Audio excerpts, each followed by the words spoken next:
Hello, everyone. Welcome to the Foul Play YouTube channel. This is Lone Ranger Jack. I'm kidding. I guess everyone else is busy doing summertime things or real life things. I know it's really early for Doc, of course. I'm not even sure he's awake yet. So, anyway, yeah, I thought that after, the several, well, actually a few months now going through these calls, I was going to end it, but then I was thinking last week, we have one more set of calls that are excerpts from everything we've listened to, plus a few more. There's some other add-ons to these audio clips that is in the key calls playlist. It's an idea that originated with yours a couple of years ago. I think we really originally had, just I don't know, we didn't have too many, but you know, he added a few, then I've added just as many as I could. Well, not as many, but I've added a lot more to the key calls list. And the great thing about this particular playlist is that there's no wading through a bunch of other irrelevant crap that we really went through with, especially the CASO dispatch calls. The MTSO dispatch calls were a different animal. They really filtered what was released to the public. I mean, like those are a few calls, yeah, that uh, don't really fit into the case, but they got through anyway. They're completely irrelevant. Um, but it certainly wasn't that way with the CASO dispatch calls.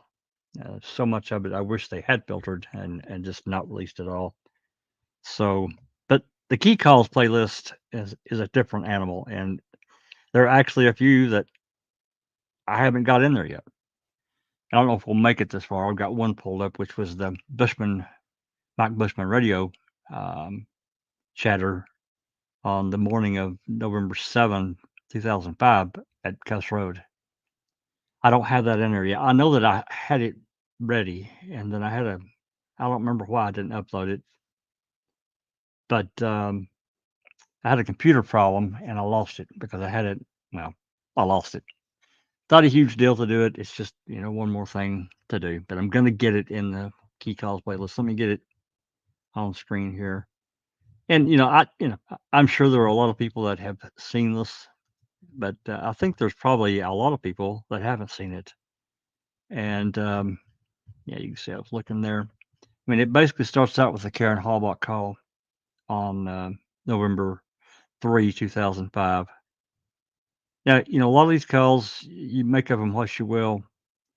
Uh, and going through them, which I have from time to time, and picking out things that maybe we haven't asked for yet in our open records request, or things that may spur you to a different direction. Hey, you know what? It is what it is. A lot of these calls, a lot of us have listened to many times.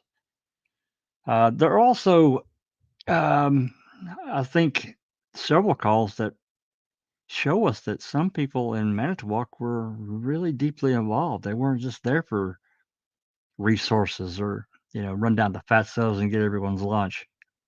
Like this guy right here, Dennis Jacobs. This guy was heavily involved in the investigation. And he didn't write a single report. Does that mean anything? Well, to me it does. This is the same guy that allegedly went to the zippers and recorded the probably last known message that Teresa Halbach left before she left this earth. The last known message, and no one seems to have it. The Tom Pearce call. This call right here, I have proven, unless somebody can prove me wrong, from the timestamps, these are directly from CASO, because there's this single call was divided up into 55 different audio files.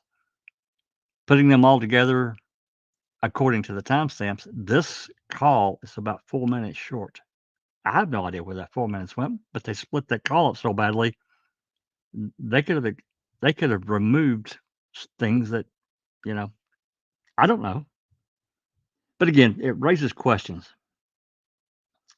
Here we go. Deb Strauss. She checks in and she's offering her services because she don't really like Stephen Avery, and on and on and on. So This, I know it's not this way for everyone, and I get it. But, for a lot of us, being about the truth, talking about the truth to me is something I don't know that we'll ever get the full truth, but it's always been what spurred me finding this fuller story that we can fill in with a different fabric of I call it the fabric. These are moments in time that something occurred that we like to be able to check against a report, some kind of event, and oftentimes we can't. It's just not there. Dennis Jacobs, I just mentioned him. He didn't write a single report, but he was extremely busy doing things behind the scenes. That information had to be fed to someone, but he still apparently wasn't forced to generate a report. If one was generated, it's been kept off the public record. So, anyway, these kinds of things that are going on in this list that fuel my frustration with a case that I just don't know that we'll ever get the full truth of what really happened. We might, but I think it's going to take. I think it would take a new trial, a new investigation and trial to uncover. I still believe. I mean, I think I said it yesterday in the reading with the crew. I look at the blunt and bloody object that we found out about in the unfiled disturbed earth search warrant affidavit a week ago. Now, I don't give a damn if it wasn't signed. He put it in that affidavit. He put other things in there too. And this was unknown until 2022. No one knew. And you can't explain that. No one at the DOJ has been able to explain that to someone that has requested, not me, but another truther that has requested that information. Where the hell is this blunt and bloody object? Where did it go? Why wasn't it examined? Where's the forensic report? Why don't we know anything about it? It's mentioned one time in basically a draft search warrant that never got served because these people agreed to, signed a written consent for a search that had already occurred. They had already been on that property.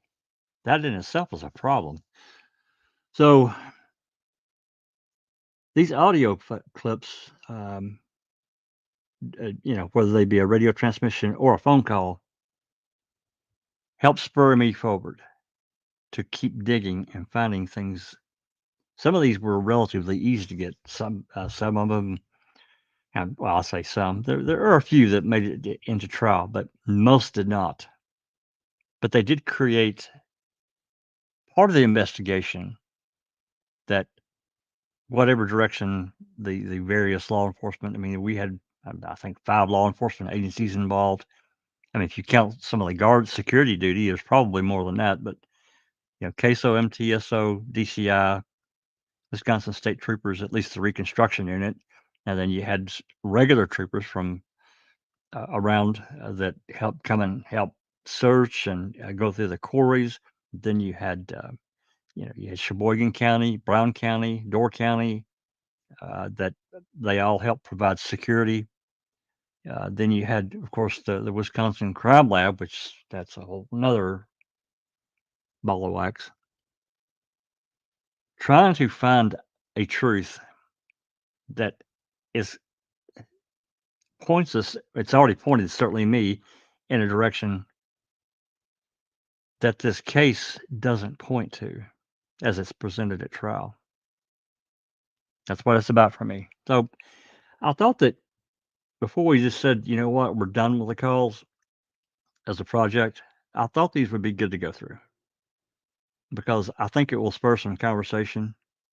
Maybe not a lot, but I think some of it will spur some conversation, whether it's with you and, a group of friends that you talk to, maybe on X, other social media, whatever. So I thought it would be good to go through these and take before we just said, you know what, that's it, we're done.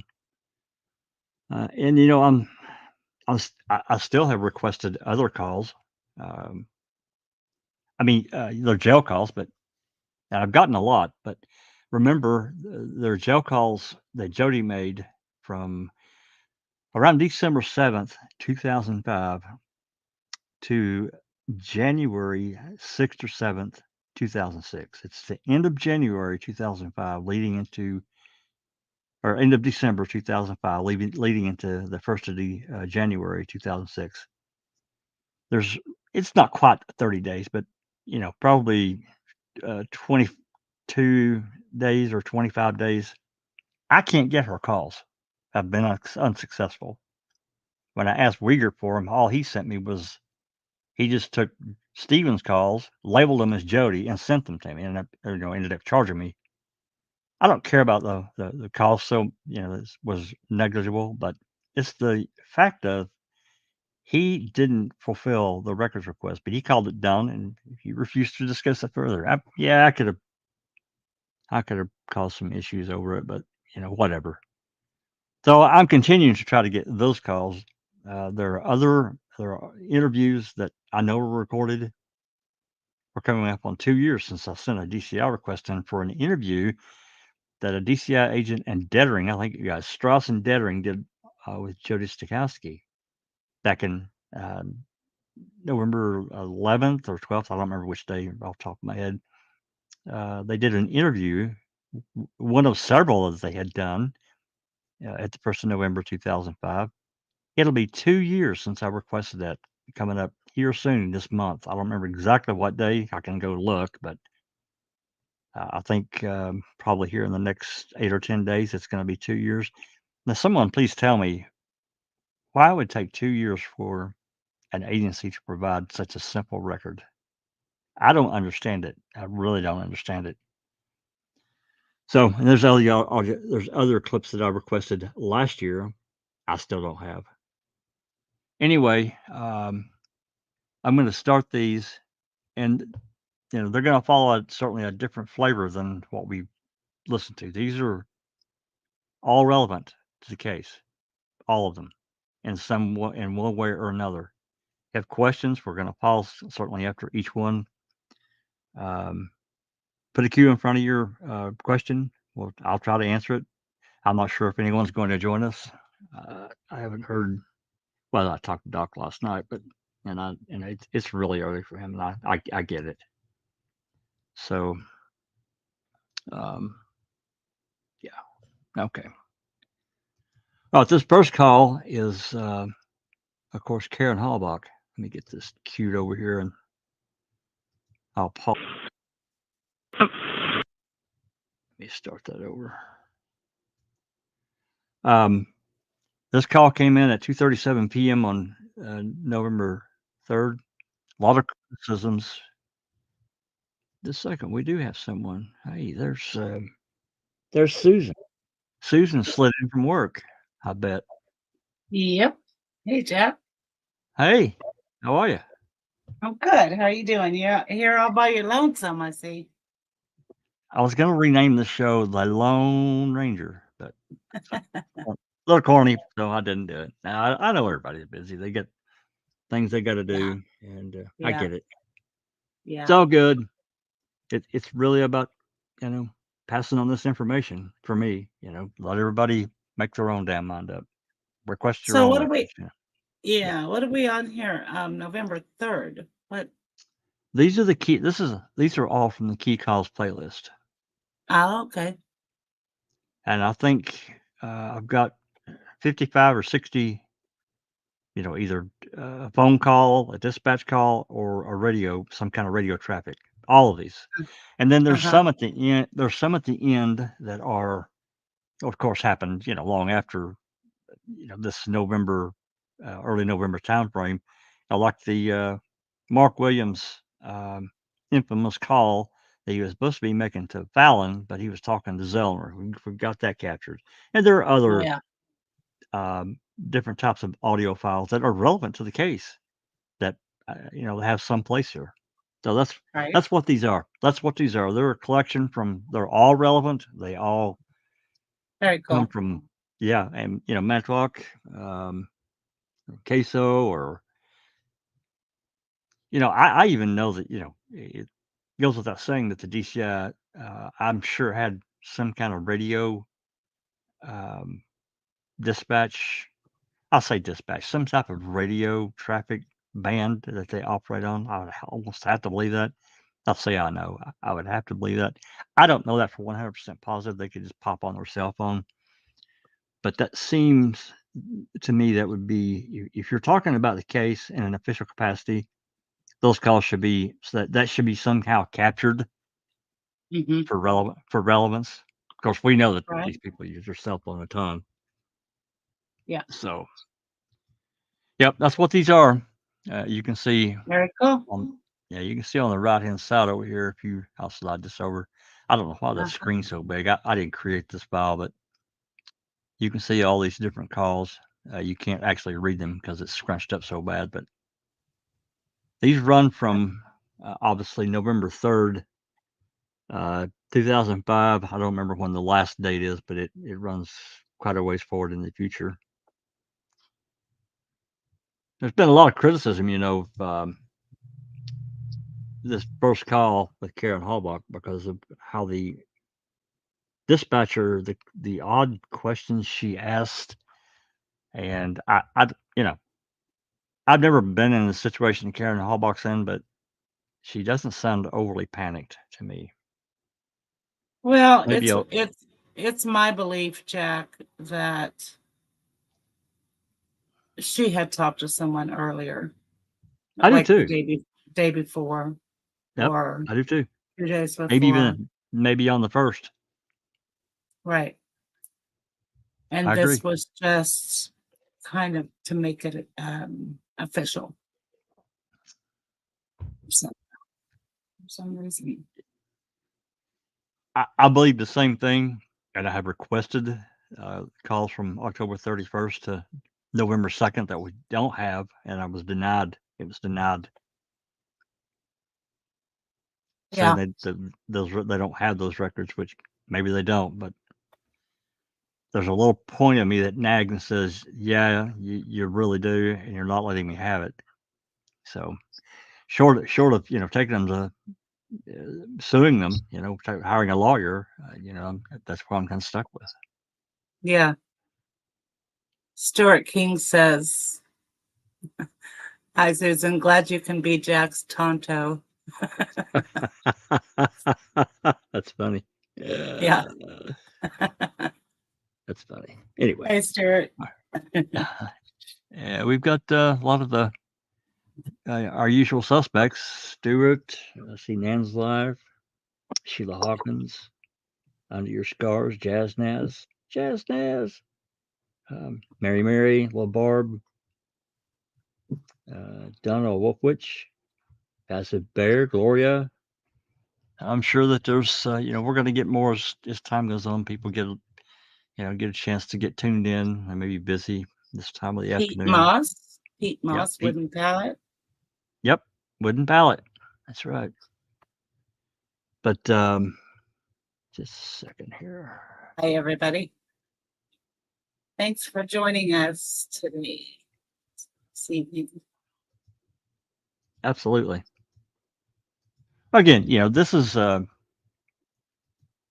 me, this was just to kind of wrap up the call because there's such an important factor in this case, and it's easy to forget, I guess, that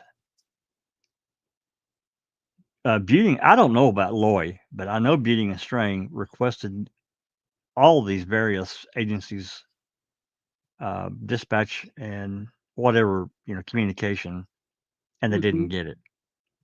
Didn't even know it existed until early August 2006, when Remaker let it slip that he had reviewed, and they ended up getting 30 calls from Manitowoc out of thousands.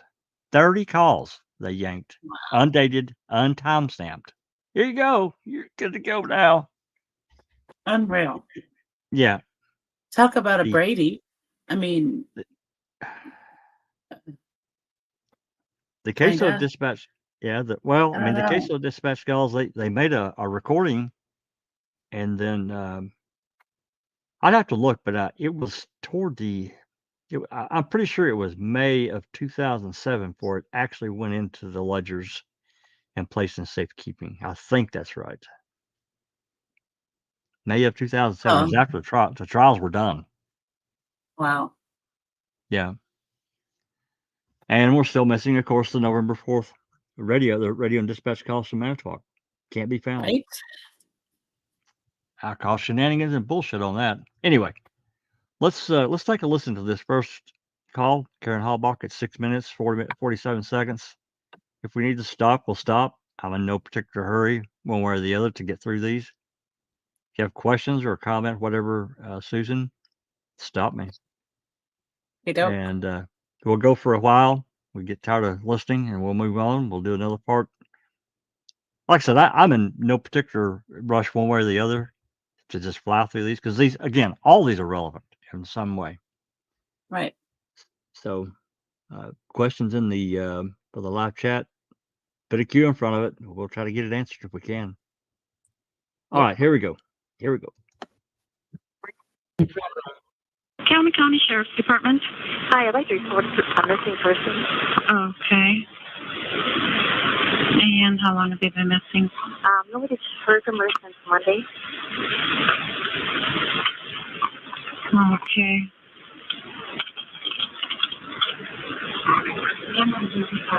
Hang on 1 second, please, here.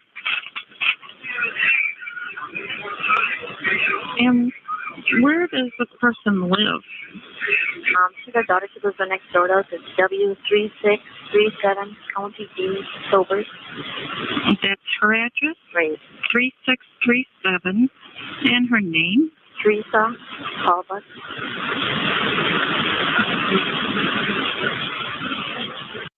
Okay. And your name? Karen Halbach. Karen?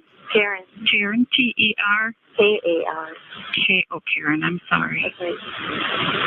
Okay. What relationship is she to you? My daughter. Okay. And how old? She's 25. Okay. Do you know where she was last seen? She works for Auto Trader. They had gotten a fax from her on Monday at 10:31. They had faxed her today, but they don't know if she got it or not. They haven't heard from her. And we haven't talked to her since Sunday. She was over here. Okay, she works for Auto Trader. And she's also worked for herself. She's self-employed. Is she married or anything? No. Just lives alone? No, she has a roommate. He hasn't heard from her since Monday either. His name? Scott Slaton. Do you know how to spell that? Sloeeorn. Okay. What is Teresa's middle name? Marie. And her date of birth? 3/22/80. Okay. Your address? W3559 County B, Gilbert. And you said 3559? Right. 3559. And your phone number? 989-1098. Okay, 989-1098. Right.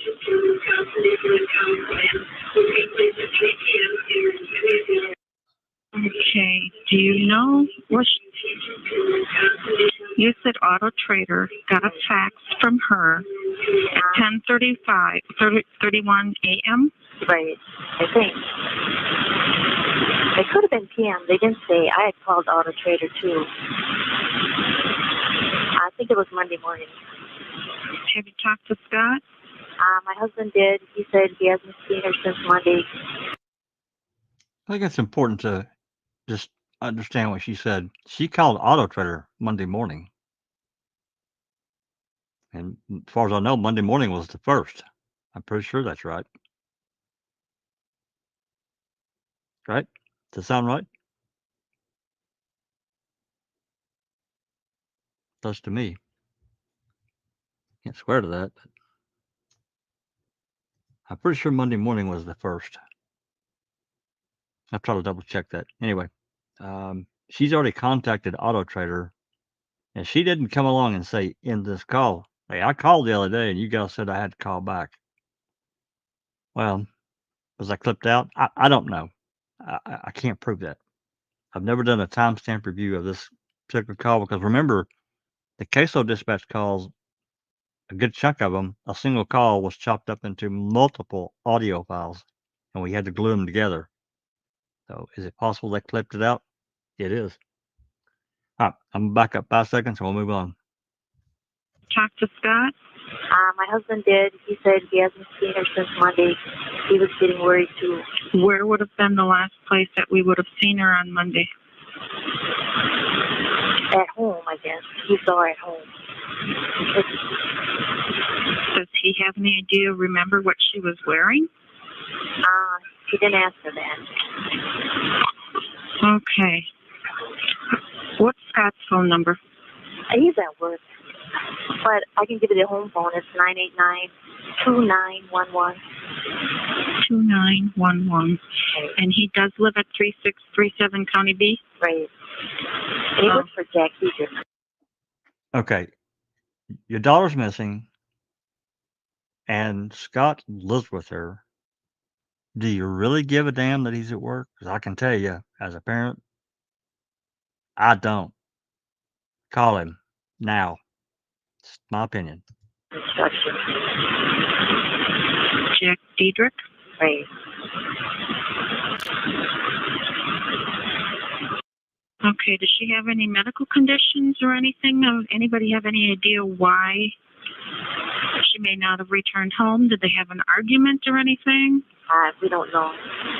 She doesn't have any medical conditions that we know of. When does he get home from work? Did he say to me? Okay. They'll want to go over there and talk to him, see once, if they had an argument or anything that she maybe took off because she wanted to. They're not boyfriend, girlfriend or anything. Oh, they're not? No, they're not. Okay. The last she was seen was at home. Do you know what she drives? She drives a RAV4 Toyota. It's a dark green color, kind of. Oh. Did you say red or dark green? Dark green. Ford Toyota? It's a RAV4. Oh, RAV. Ford. I thought you said red. Yeah. Okay. Ford, dark green. Ford Toyota. RAV. Never heard of that. RAV. Ford Toyota, dark green. And you've heard of a Ford Toyota? What? Do you have any idea what the plate number might be? No. No, I didn't think so. Okay, it would. I mean, I know people. A lot of people aren't car people. I get it, but I mean, this doesn't sound like a young lady. Very young that might not have any experience. She sounds like a mature woman. I was thinking the same thing Mr. President is saying there. Scott leaves really early, crazy early, before TH wakes up. If Scott saw her at home, it was in the afternoon when she made it home. Well, this dispatcher didn't ask her what time Monday, right? Nope. Left that out completely. And I will tell you, maybe I should re-record this. I'm not the one that created this call loop. These pauses in between that you hear from time to time, these are, I'm sure when yours created this file before, we learned how to do the autoplay with the Freedom Player that's provided with these calls. There's a function with it. You can put all relevant calls into a box and then just autoplay them where it sounds like basically one continuous call. There is a tiny break, but it's not like you hear here. So he's having to go through and click each file as one ends, the new one begins. That's what the pause is. I see. I wanted to clear that up. It's possible she made it home. I guess. Again, this goes back to information that we just don't know exactly what happened. I do feel certain she left that property. I do feel certain about that. All right, I'm going to back up 5 seconds. We'll continue. We're almost done with this call. Have any idea what the plate number might be? No. I didn't think so. Okay, it would be, do you know if it's listed to her or if there's any? It is. Okay. Does she have any tattoos or anything? No. Not that I know of. Okay. We'll have to have somebody come over, see what we can do. Sure. Get as much information for us as you can. Do you know about any piercings, ears pierced or anything like that? I think her belly button is pierced. And her ears. That's it. Okay. Pierced belly button and ears. Okay. Well, our officers are all out in the accident right now. Yeah. I will have, are you going to be home all night? Yes. I will have somebody stop on over, see if we can get a little more information. Do you know her blood type? No. Okay. See what we can do and get an officer over by you. Okay. All right? Thanks. Sure. Goodbye.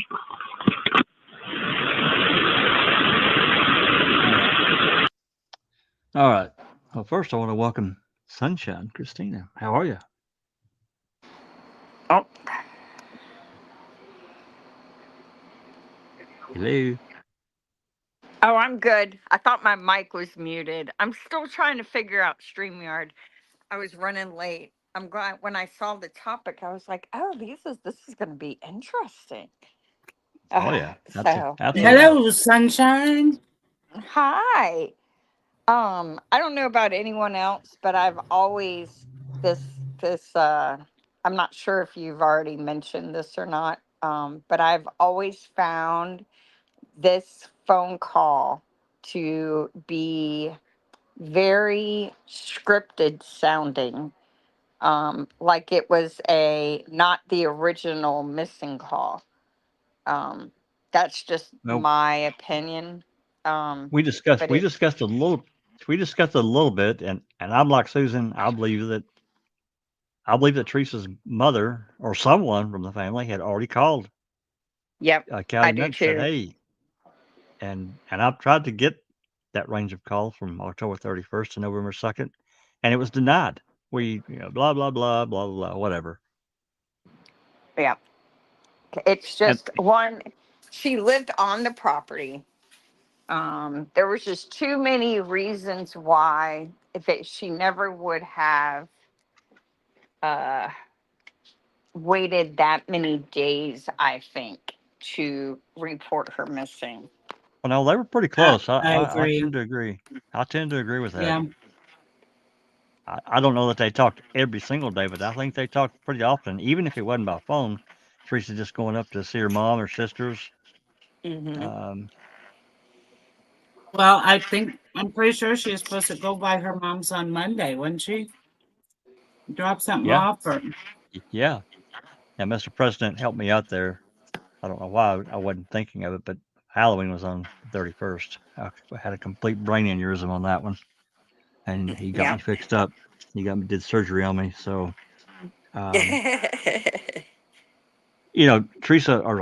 Karen made the statement that Scott saw her Monday morning, but the dispatcher didn't ask what time. Yeah. And also, and one other thing is that, or no, what I was going to say is, it would be interesting is to look for other missing persons cases opened in Calumet County, and then try to, like, around that time frame to try and get those, which it's been so long now, but to try and compare the questioning, because I feel like, do you remember when I was fighting with them to get the search warrant stuff, the search warrant FOIA? One of the Yep. things that one of the reasons I began that endeavor was because somebody said there's like a kind of like a cheat sheet. So certain cases have like a generic form, and I feel like this would also be something that the 911 call center would have. They would have a screen for adult missing A, persons. a script. Yeah, and they would have certain questions that they Yeah. would need to get the answer to. And I Yep. feel like that is not what is happening here. What is happening here is that the woman is trying to draw from a memory of what she should be asking and not Well, looking at what needs to be asked in order to find this person. yeah. I mean, not even asking when the last specific time frame that Scott saw her on Monday morning. Really? Yeah. I found that. I don't know. Maybe this whoever answered the phone just had no idea what they were doing, and it kind of sounds that way. I mean, she said Ford Toyota, or yeah, Ford Toyota. What? Yeah. And that's somebody, and when you work in law enforcement, working in law enforcement's like working at a car dealership. You don't make those mistakes unless you're flustered, and why would you be flustered if this is a regular type, it's not if you're not doing something that's making you flustered. It's possible. I don't know it. Maybe this person was just really not a car person at all, but it just sounded really odd to me. I don't know. Yeah. Really odd. Oh, So, yeah. but Yeah, we're just yeah, gonna scratch it up to another coinky dink. yeah, another quinky dink. Yep, that's right. Nothing here, nothing here. We got a couple of questions before we move on. Pete Moss, did the dispatcher ask for the registration number of Teresa's RAV or just the color? She just asked the color. She didn't ask for the VIN number. Was not inquired of, at least not yet. Or the license plate. Yeah. Or the license plate. Yep. Stuart King, if they found the rivets off Teresa's jeans in the pit, wouldn't they have found the belly button piercing jewelry as well? Well, I guess depending on what they're made out of, but they should have certainly found, if they were silver or, maybe not 24, pure silver, but maybe 10 or 14 karat, or if they were gold, same thing. Or the Because zipper.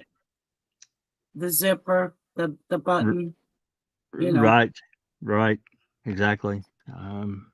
So, I mean, they found the remains of a zipper, allegedly. It was all burnt to hell in a handbasket, but the bullets. Yep. There's so many things they didn't find. Well, that we know of. Yeah.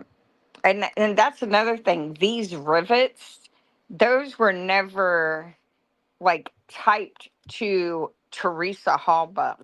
This was all, remember, her sister testified she owned a pair of jeans that were Daisy Fuentes. And That's the right. rivets found, they believe, came from a pair of Daisy Fuentes jeans. And Jody Stachowski actually said that she had a pair of Daisy Fuentes jeans, if I recall correctly. She did say it, and she said, I could have thrown them in the fire. She did say it. I think she said she might have had a pair of them, to unsure. Yeah. That's right. What I remember. And there's just, I don't know. It's such a generic connection. It's an inference. It's not proof. Which is 99.9% of this case. Well, yeah, absolutely. But anyway, her call, this call was I don't know. It's just unsettling to me in a lot of different ways. It's really unsettling. And again, the timing. She remember Tom Pearce had called Karen Halbach, according to their story or his story, and all of a sudden Teresa's missing, and her mom doesn't know that. Really? Again, I don't think they necessarily talked by phone every day, but I think it was pretty freaking often. Mhm. So, all right, let's move on to the next call. I'm going to queue it up and I'll pause it right quick.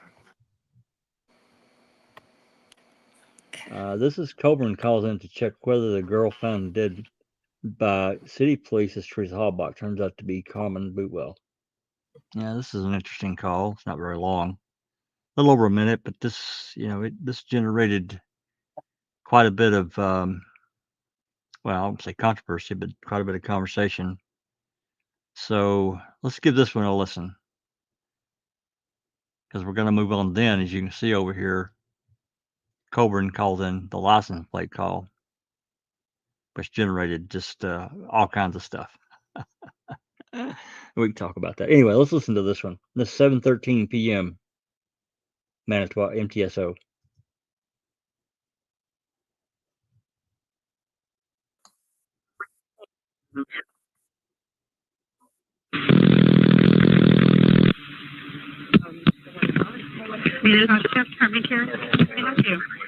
Karen. Yeah. I hear that the city just discovered a little while ago a 25-year-old dead girl in an apartment on the south side of town. Yeah. They discovered her early this morning at 8 this morning. By any chance, is it Teresa M. Halbach?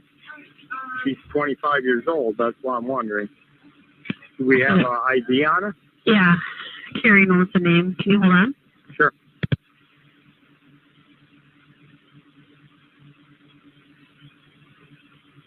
Andy? Yeah. It's Carmen Boatwell.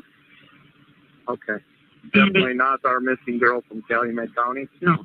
Okay. Okay. All right. Sounds good. Okay, bye. There you go.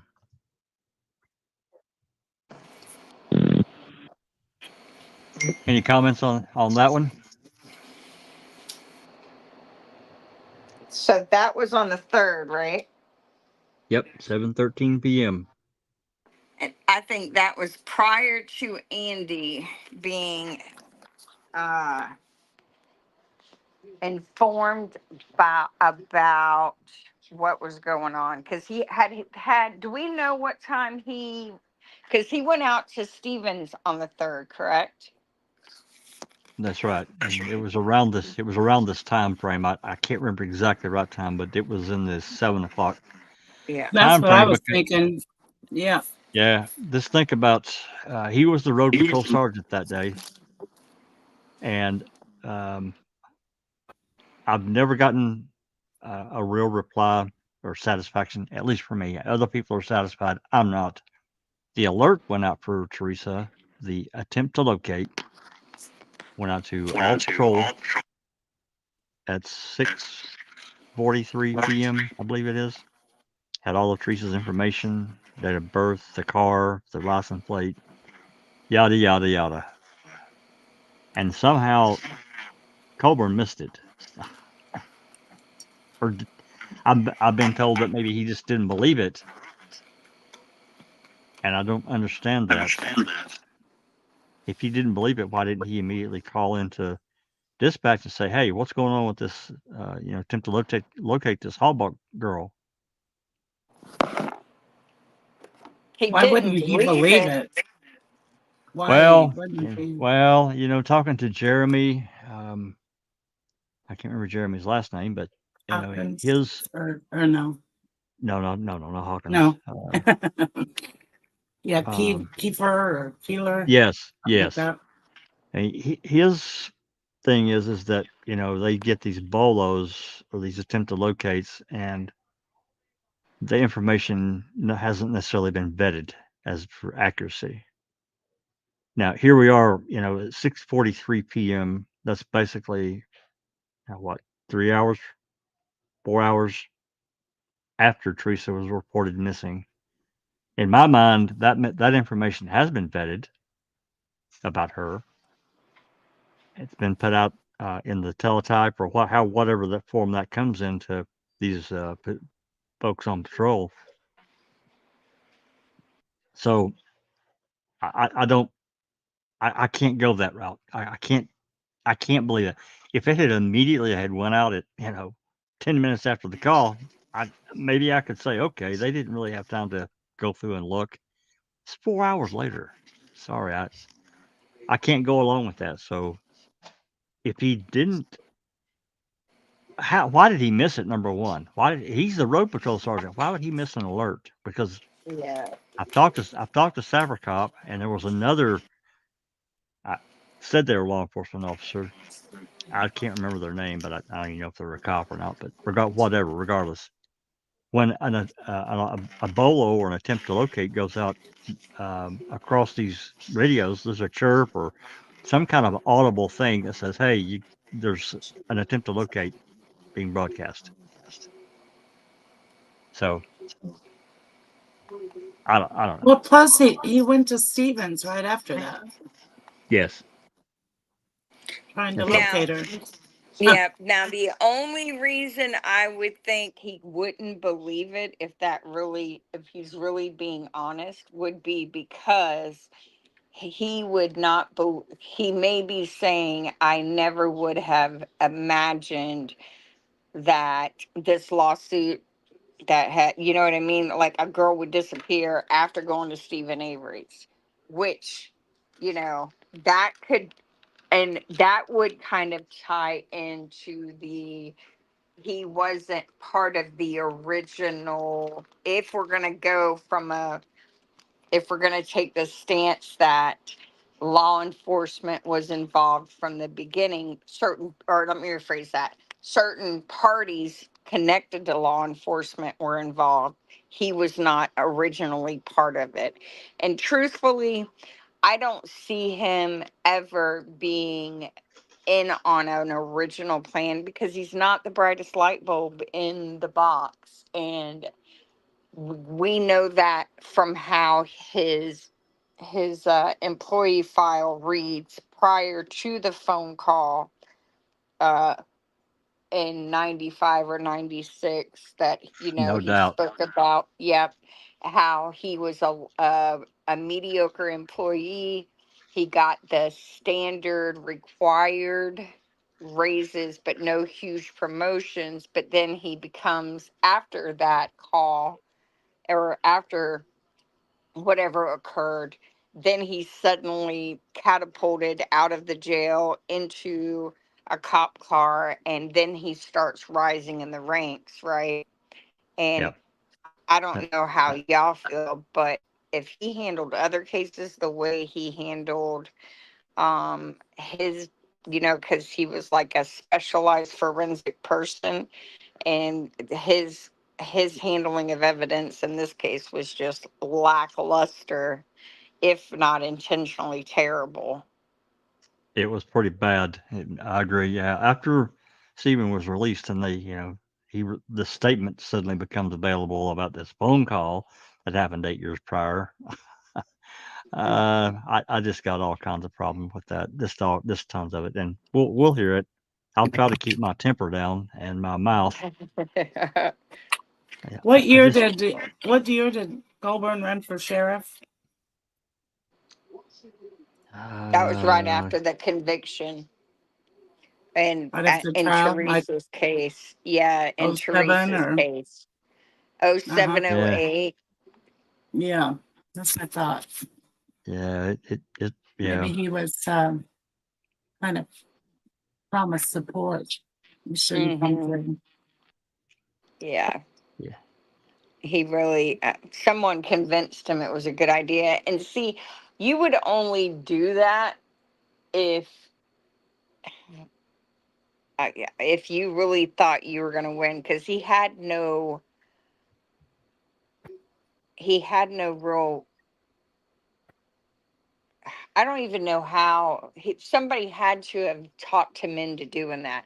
And I've always felt like Andy was manipulated as to be a fall guy if this ever went south for them. I Well, think he knew. he's kind of put himself in that fall guy position numerous times. Mhm. He really has. He really Yeah. has. Got a couple of comments and at least one question here. Let's read this. This is from Tony. Did the Halbachs try contacting Teresa's phone with any text or calls or voice message of concern when she went missing? Well, we know that Mike Halbach, the brother, admitted to listening to and deleting some of the messages that were on her phone. I can't speak directly about her phone records because that's just not something that I've dove headfirst into about the family calling her phone. Now, I think they did, just thinking back on it, but I don't have specific memory of that. I just don't, or the landline at the house either. They probably did, but again, I can't recall specifics. Text messages, not a clue. Just absolutely no idea. They didn't even try to capture them for whatever reason. Henbury did get what voicemails were left on her phone. And the Fassbender got that, I think, in April of 06. I don't know why it took so long for Singular to get that prepared and to him, but according to him, that's when it was, April, I think, of 2006. Anyway, Henbury got a copy of that CD. It's up on his YouTube channel. Those messages are pretty interesting. I don't remember any from the family.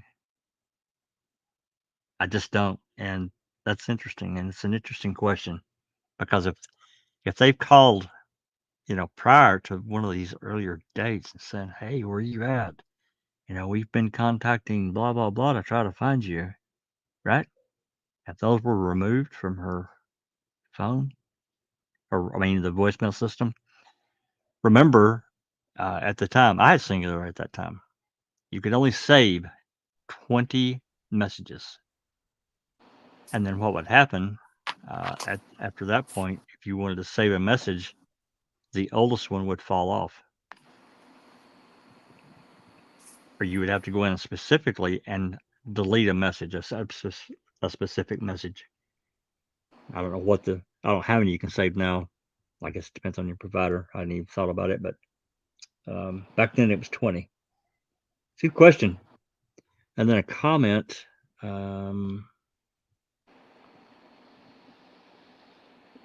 Oh yeah, this is a good comment from Stuart King. Fackbender taking Teresa's teenage sister shopping for the same brand jeans was weird. It did come across as weird, very strange to me. I thought it was verging on creepoid factor. That's just me. I thought it was really strange. Why would you take the sister? For the sympathy card? I mean, to me, that's the only thing you garner from it. Certainly not factual. What else we got here? Uyghur was busy on the 3rd notifying individuals about Teresa being missing. Heck, he even notified Kratz Hole that way. Yeah, I think according to Kratz's book, that's right. What else we got? Question from Wooden Pallet. Law enforcement were aware of Teresa's license plate number sometime after Karen called. Do we know how law enforcement got this info? Do you think there is a call to Karen we don't have? Well, they had her name and date of birth. And I think that law enforcement, I would just assume they have access to the DMV records that they can punch in, because there are a number of different reports, depending on what they're looking for, that they can run in-house to find out license, the driver. You'll hear a lot of times, you'll hear them say the DL number, that's the driver's license number of that person. And then they can see what vehicles are registered to them. So I think that's how they originally got all of that information.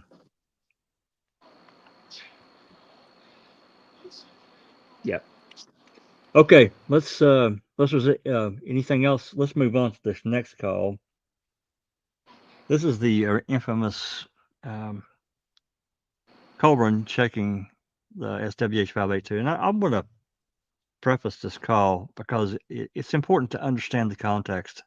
And I'm not trying to defend Colborn for one thing or another. I wasn't with him. I have no idea for sure. But on the 3rd, they'd had a meeting at 8 o'clock. Lieutenant Link had called a meeting at Manitowoc. So Colborn had to be back for that. There was Remaker, and there were other people there too. And so Colborn had to go to this meeting, and they decided to head back out to the Zippers. Colborn had already driven by once, said the lights were out or whatever. They decided to go back to talk to George Zipper. So he heads out in his car by himself, because he's on overtime. And Remaker and Dettering are in another car. There's radio traffic just prior to this call at 9:21. Maybe I should add that at some point and stick it in here so it's, you got a little bit of a clearer record. There's radio traffic between Remaker and Colborn where he says, "Hey, did you find that license plate or whatever?" I think Colborn said negative, and then right after this at 9:22, he makes this call, which is really kind of strange. Why didn't he just call, check while he was at HQ? He was there. There's just unanswered questions in this whole scenario. Then, of course, later, let's listen to the call, and we can talk about more aspects of this call after we listen to it. It's not very long. Here we go. Manitowoc County Sheriff's Department, this is Lynn. Lynn, Hi, Andy. can you run Sam William Henry 582? See if it comes back to that. Sam William Henry 582. I need telephone, please.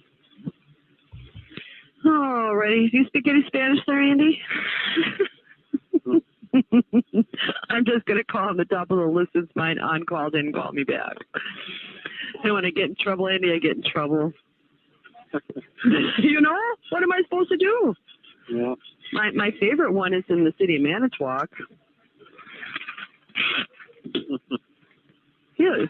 Okay, it shows that she's a missing person, and it lists to Teresa Halbach.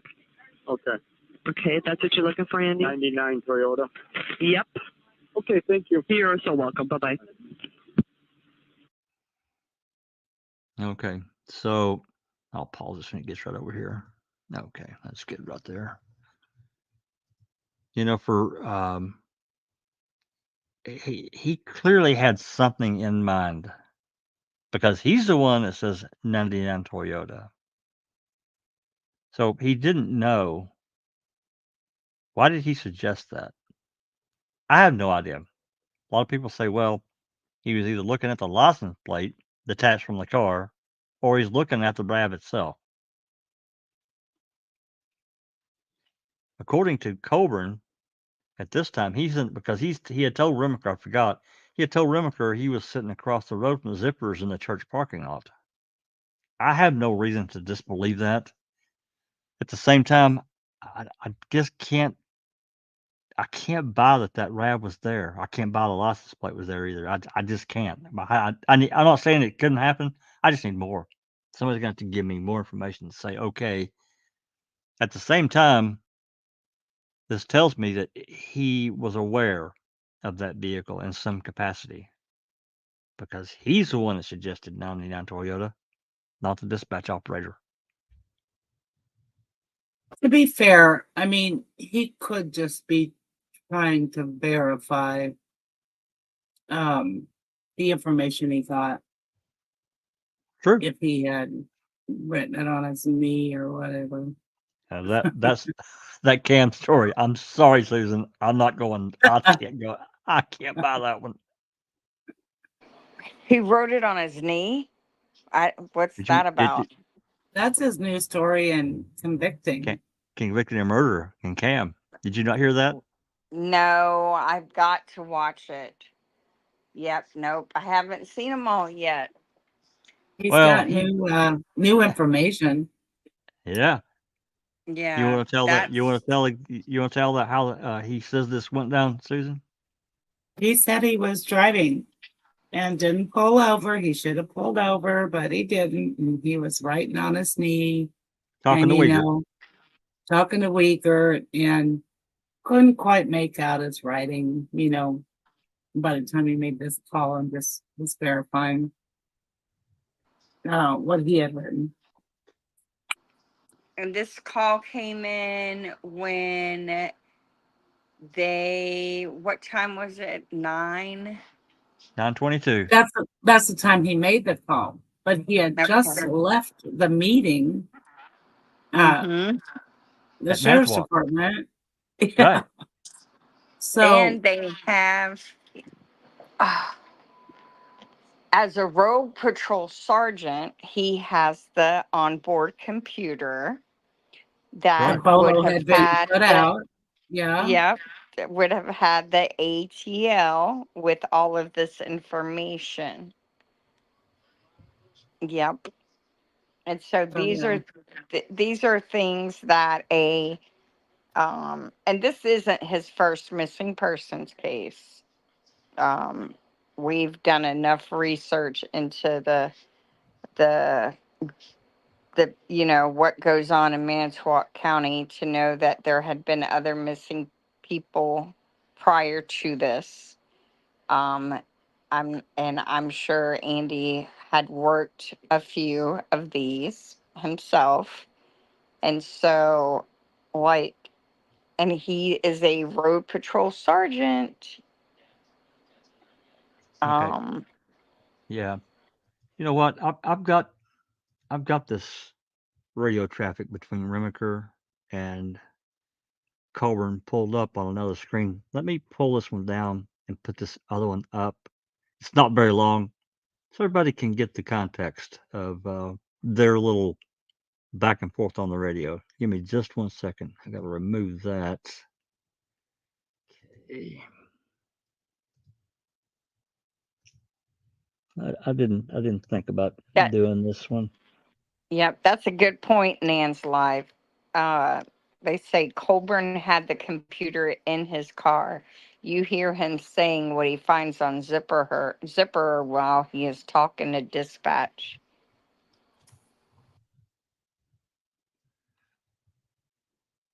That is a good point.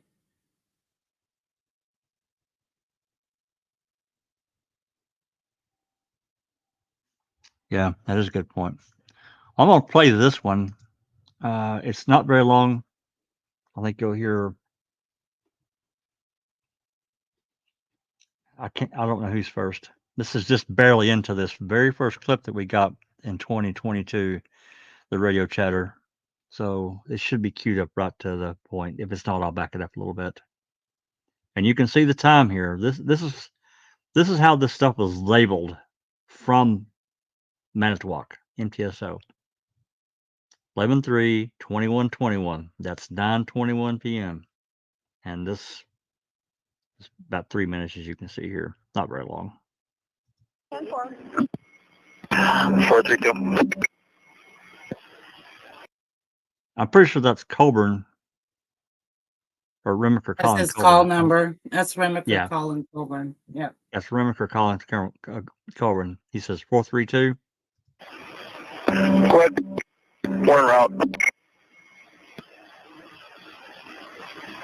Copy. I'm in the church driveway right across from the residence. What's any idea who that plate comes back to? You want to let Sandy know? Negative. And that's it. He says he's sitting in the church parking lot. Remaker says, did you find out who that plate comes back to? That is just so weird. It is. It is so weird. And there's no other I'll get- calls by Colburn about a plate except for that What? one. You mean the plate number he scribbled on his knee? Yeah. That Wigard's telling him this is the girl's license plate? Yeah. It makes He no didn't sense. And he didn't find No. out anything during the meeting at HQ.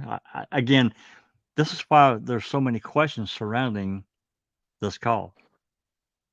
Yeah. So I'll get this. I've had this. There's another one too that I haven't added that we'll get to later. It's on the 7th that I need to add to the list as well. Anyway, let me pop this down. I'll get the other one put back up. Could it be that Andy saw the RAB by the Oh, by the 147? turnout there, yeah, and took down the plate, and no, because he would have, when he was there, you would think he would have checked that out. Or I don't called know it the in route. right then and there from the car. I don't know the. I don't know. the route. I don't know the route they would take to get over there. I can't answer that. I don't know. Maybe.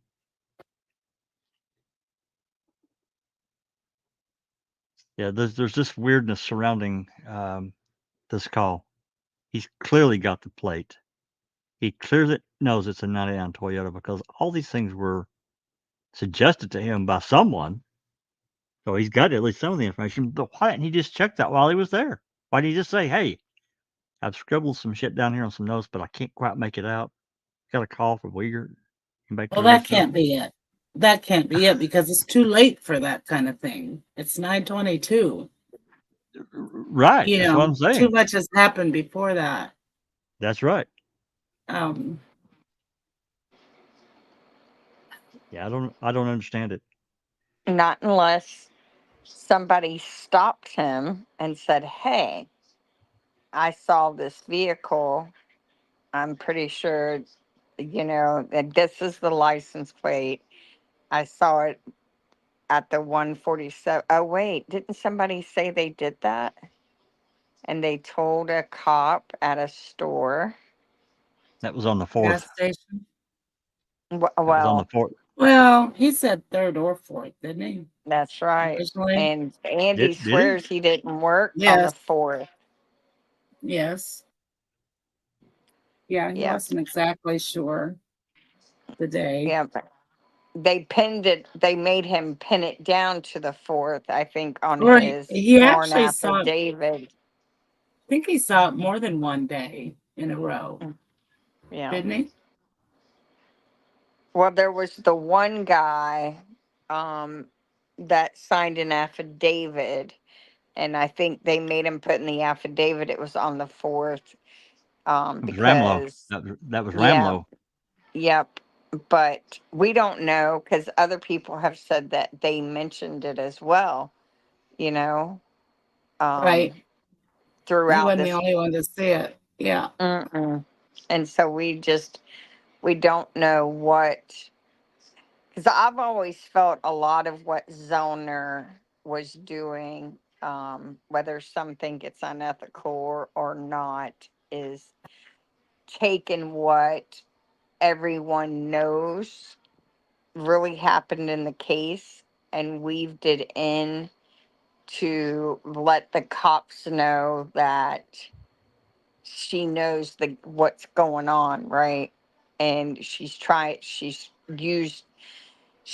to try and use that to help get traction or get Stephen's case or get someone flustered and maybe they would let something slip. Because I always felt like that's why she made Bobby the number one suspect. I don't think she personally thinks he had anything to do with it. But that's, just me. Do I agree with her methods? Maybe not. But do I understand why she would have chose it? Yeah, I think I can. When you got a client in prison and you know that the key witness against him is not being honest, you're going to try and get them to come forward and tell the truth by any means. Possible. Yeah. Oh, Okay, we got a question from Stuart King. How far is Zipper's property from lay-by near Cuss Road? How quickly could Colborn get between the two? It's I don't say it's a long ways, but yeah, I don't think Zippers, you mean? yeah, the zip between the Zippers and Cuss Road. It's I Oh, don't know the layout, but I do know that the Zippers is east of Cuss Road. I'm guessing at least 5 to 8 miles. None of them. It's probably further than that because I don't think you could necessarily take a straight shot. You'd have to go up down Cuss Road, hit Q. I think it's Q or whatever that damn road is. Go north, hang a right, go east, and yeah, I just don't think he'd have had time to do that. I don't know that. wasn't it, what, like 15, 20 minutes from Zippers to Salvage Yard? At Was it most, less I than don't. that? Yeah, I Yeah. think maybe because you can't take as the crow flies. Got to go Yeah. through the whatever red lights, stop signs. Yeah. I can't remember the street address, the name of the road the Zippers was on. County B? I think it's County B. Yeah, County B trunk, whatever. Yeah, that's right. Yeah, that's it. 4433 is their address. Yeah. Let me see if I And can figure out how far it is. Pretty sure. Stuart King says the plate number would be on the bolo on his car computer, and it was. All that information, Teresa's date of birth, the type of car, the VIN number, everything, and the license plate was on that. Was it calling in a plate from the Zippers? You know, it's a street. Well, if he was, got a bigger problem. He's calling in. He's calling in SWH 582 from the Zipper's house. We got a big issue, Bubba. Mm-hmm. Well, of course, and we got the that report, that one document that says that the rag was seized on the 3rd. There's been a lot of controversy about that too. Hey, there's Hugh Frazier, and hello, Hugh, and we have Charlotte Dowling. Hello as well. Yep. Tony? Yeah, Tony. Well, Tony's been here for a little while, so. Oh, okay. Yeah. Oh, anyway, let's move on. Let me queue up this next call and we'll see what it is.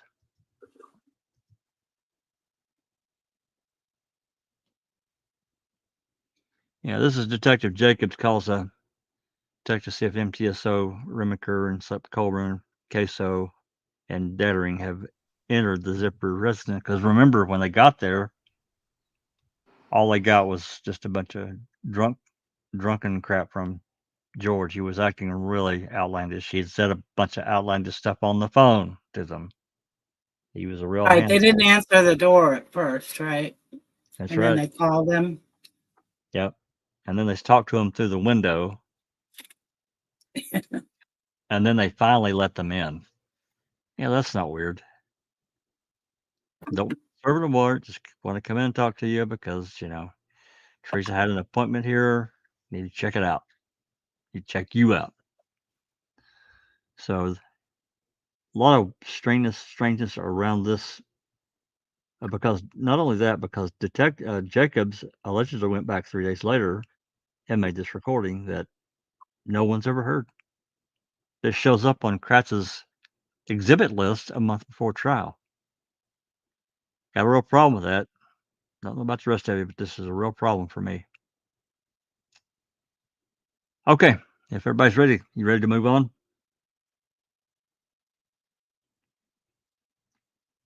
I'll take silence as consent. I All am. right, here you go. This is a pretty short call. This is a pretty short call. About a minute. So here we go.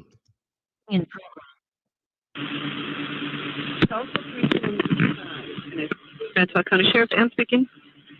Well, Ann, how are you? Just fine. Good, hang on. Did Colborn and Ramaker and Dietering out of Calumet get in by zipper, do you know? I think they're there right now. Yep, they've been there for quite a while. Oh. I didn't know if they got into the house or if he ever answered the door. I don't know. Who is this? You don't recognize my voice, I'm hurt. I did, but then it didn't sound like you anymore. So that's Yeah, why I was on asked speakerphone, and I picked up the handset. It would be me, Dennis, 209. you. Okay. We don't know if they got in to talk to him or not, or. But I don't know for sure. Dispatch 432, do you have contact? Affirmative. There's your answer. Great. Thank you, Ann. All right. Bye. Bye. So basically 18 minutes later,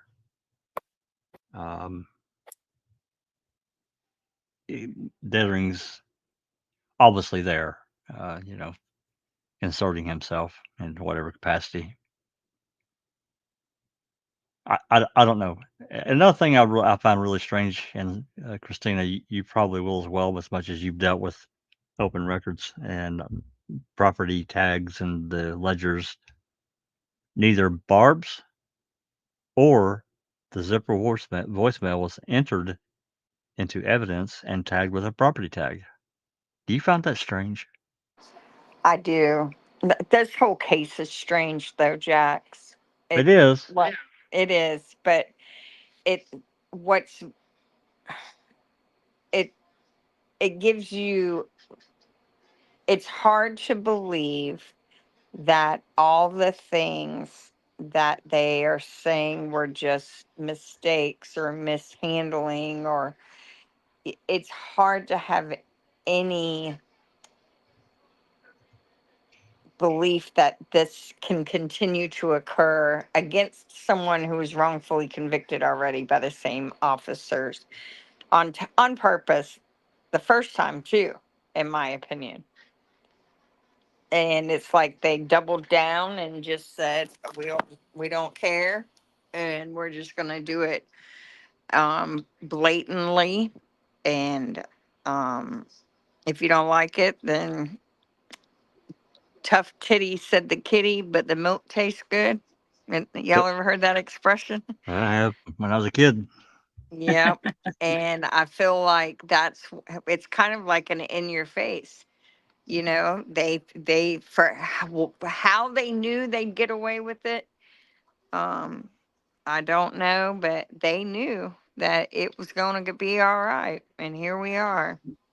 It's from the And past. yeah, and it's frustrating. I would like to think that if some of the bigger names in this case pass away, the ones with the most to lose, that somebody would come forward.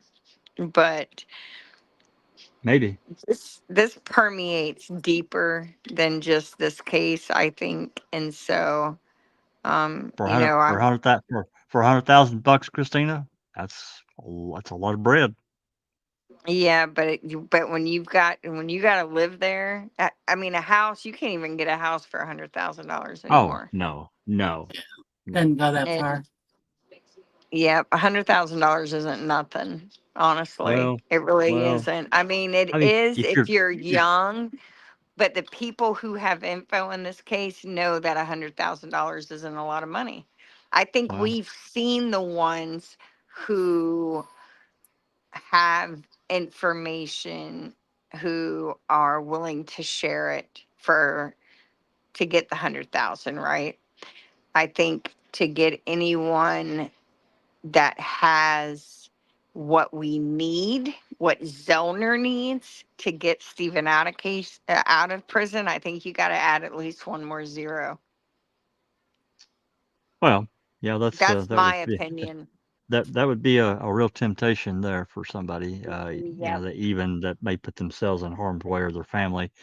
But like you said, if somebody's relatively young, inexperienced, and maybe against the wall, $100,000 could be attractive. But Yep. yeah, you're right. It doesn't. It can't get you too far these days. So I mean, all No. things considered. There's Yeah. a comment from Nanslov. She did look up the distance from the Zippers to Cuss Road. It's a 12-minute drive, about 9 miles. So I wasn't too far out of the woods on that. No, you were pretty Yeah. dead on, actually. Yeah. And we have Corey Ryan has joined us. We have Xenia Thika. Hope I said that right and didn't butcher your name. Corey Zipper has joined us. So, okay, let's move on to this next call. And this was And he is right. If Corey Zipper is right, that it's because their sons and daughters are also involved, because Tom Kusuric's daughter was in charge of the 911 call center during this case. And, great. so Jesus Christ. yeah, you can't make it up, man. You can't make it up. Wow. And What was I her believe name? Christina. She's going to have to look it up. Jinxie would know. That's okay. I thought you might know off the top of your head. I want to say it starts with a K. Kelly, Katie, something like that. And I'm pretty sure one of Dennis Vogel's daughters is an attorney. So, which I always found that interesting. And I just learned about something. I think I might have sent you a video on it, Susan, about bot farms. Do y'all know what those are? Oh, God.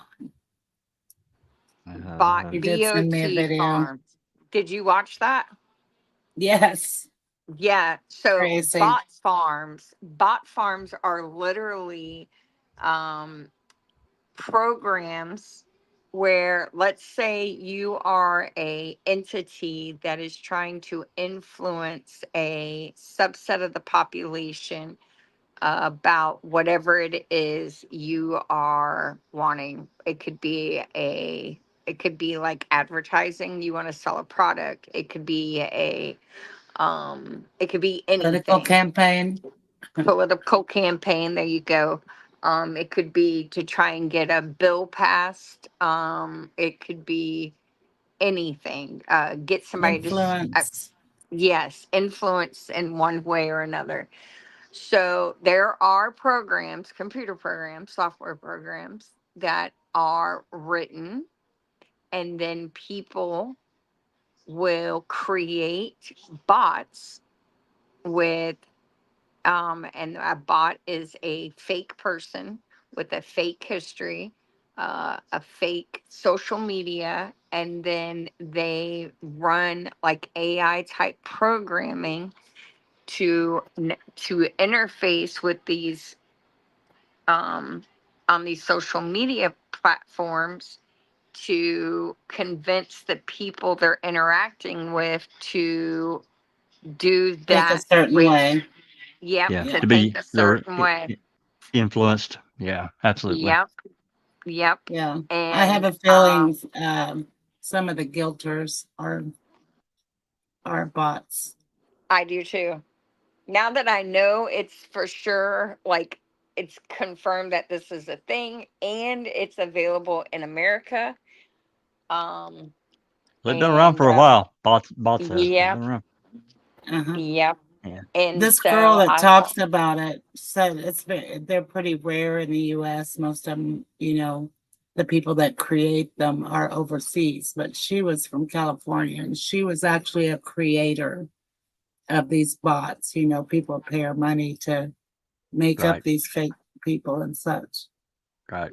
Well, it's very interesting.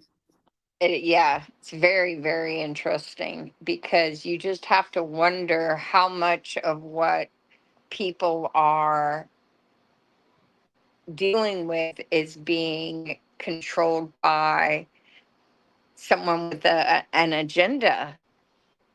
You like just can't know what the fuck is real anymore. There's no way of telling what the fuck is real and what isn't. Exactly. Well, remember Manitowoc, after what did Manitowoc County do after making a murderer hit the airways? Hired a PR firm. They did. Did they hire call a bot farm? Well, maybe they didn't specifically, but They that may have. PR firm, that PR firm very well may have had access. Somebody on their team had access to. I'm not saying they That did that, but the PR firm could Possible. have a bot farm as part of their PR. Yeah. Or utilize them. Yeah. right, Mm-hmm. hired it Yeah. out. Yeah, absolutely. Yeah. Well, Hugh Fraser made a good comment about you, Sunshine. I love your words. They knew it was going to be all right. And my comment to that is, when you think about, you got several law enforcement agencies that are immediately scrambled into play here, and I mean several. You got at least three right off the top: CASO, MTSO, and the DCI joined them relatively quickly after this original call. But and then of course we get into the state troopers and then you move into the prosecutor side of it, and then you move into the judicial. I mean, that is the judicial side, but you really move into the judge's side of it. When you have that much basically pinpointing to one person originally, and then eventually Brendan gets dragged into it, but that's a lot of targets on your forehead, a lot of targets. And how do you fight that? I mean, literally, how do you fight that when that many people with, I won't say an unlimited budget, but basically it was. I mean, they spent $2.6 million in this. There was money going everywhere in this case. Mm-hmm. Crazy Yep. stuff. It's crazy. Anyway, uh, And they had the money to spend because Dennis Vogel, I spoke about this last week. That's old money. That is like generational wealth that most of us here probably have no idea. Hundreds of millions of dollars is not outside the realm of possibility that he right. has access to between him and his wife. And so, um, when you have that much money, it is not a problem to make, or it's very easy to make problems disappear, right? And Well, if so, you got money to throw around, absolutely it is. And the right people or and know you're some. yeah, and you're used to using that money to make problems. People that wealthy are they operate in a different realm of existence than Of us course they do. people. Yeah, we worry about paying the light bill, and they worry about their next yacht. It's They worry about completely, money yeah, and only money. it's That's right. completely different world. Completely That's different world. right. And I'm sure that Mirror Corporation is, it has some big influence Sure it in does. Manitowoc and the state of Wisconsin. Well, that whole region, it does. Yeah, yeah. All right. So, are you guys ready to move on to the Tom Pearce call? Because this one's going to take a little while. I'm sure there's going to be a lot of conversation derived from it. You guys good? Sure. Yep. Okay. Yep. Yep. Okay. The Tom Pearce call, it comes in at 12:06 a.m. to Calumet. Now, I will tell you that after going through this call came in on Channel 6. Remember, going back through these calls, they had Channel 6 and Channel 7, which were the call-in phone lines at Calumet. It came I in on wonder Channel. if maybe he was drunk. What's he doing calling at midnight? I don't know. I It's I so don't weird. know. It Yeah, is, and hearing him talk about Teresa, yeah. to me, given his age, is beyond the old man worrying about his employee and this young lady he considers daughter-like. I don't I've know. always been very suspicious of him. Yeah. So it comes in on Channel 6 at 12:04. He asks for, I don't remember, whatever. He gets put on hold for it's not long. And all that was taken in consideration when I made the video that I made. I'm not sure that if yours used the video that I made, because I loaded every audio file into the autoplay portion of the Freedom Player, and it's close. I think it actually comes out to be 1932. He might have. I just can't remember. But regardless, it gets put on hold. Then Leslie Lemieux, I can't remember her rank. She answers on channel 7, so it gets transferred over, and all that got captured. This call runs, right around 19 and a half minutes. But if you look at the timestamps, and everyone's welcome to do it. These calls are available for anyone that wants to go through and do their own math. Is about 4 minutes short of where it should be, and where that 4 minutes went, I have no idea. I've asked multiple people to prove me wrong, and I mean the guilter side, not just to the truther side. So he calls in, and I'm sure we'll be pausing throughout this call. If you guys have questions or whatever, please stop me. Same thing for the live chat, and let's at least get this started, and we'll see where we get with it. All right, here we go. Calumet County Sheriff's Department. Oh, good evening. Hey, the Green Bay Police Department referred me to call Calumet County Okay. in regards to the Teresa Halbach. Okay. Mm-hmm. This is Tom Pearce from Pearce Photography. She works with Jack, me. I talked to her. That's why. Yeah. stop you already. What did he say about Calumet County? I couldn't quite understand it. I can go back and let it play again. I know he had called Green Bay, and I think they referred him to Calumet County. I think that's what he said, but let's go back and re-listen. Is that okay? Yeah. Yeah. I'll back it up 2 clicks here. Okay. In regards to the Teresa Halbach. Okay. Mm-hmm.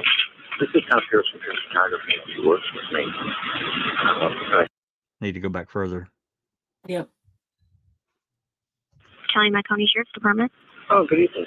Hey, the Green Bay Police Department referred me to call Calumet County. That's what he said. The Green Bay Police Department referred me to call Calumet County. Calumet. Is Yeah. this is Calumet. Okay. And I have requested the call he made to Green Bay, still it doesn't exist.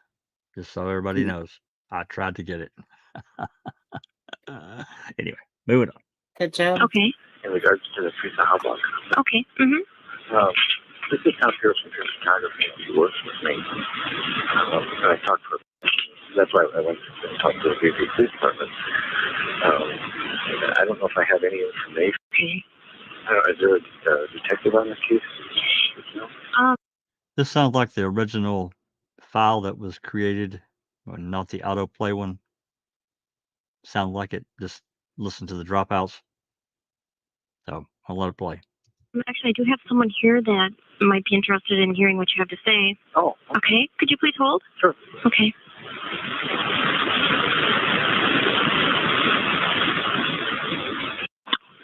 Corporal Leslie Lemieux. I'm sorry. This is Corporal Leslie Lemieux. This is Tom Pearce from Green Bay. Hi. I don't know if the lady told you what I was talking about. Yes, about Teresa. Yes. You have some information? Well, she works with me. Right. With Tyler up here. And earlier this afternoon, I called her mom. Mm-hmm. Mother said that the Green Bay Police were looking at it, and I just got off actually talking to the Green Bay Police Department, and they referred me to Calumet. Mm-hmm. Huh.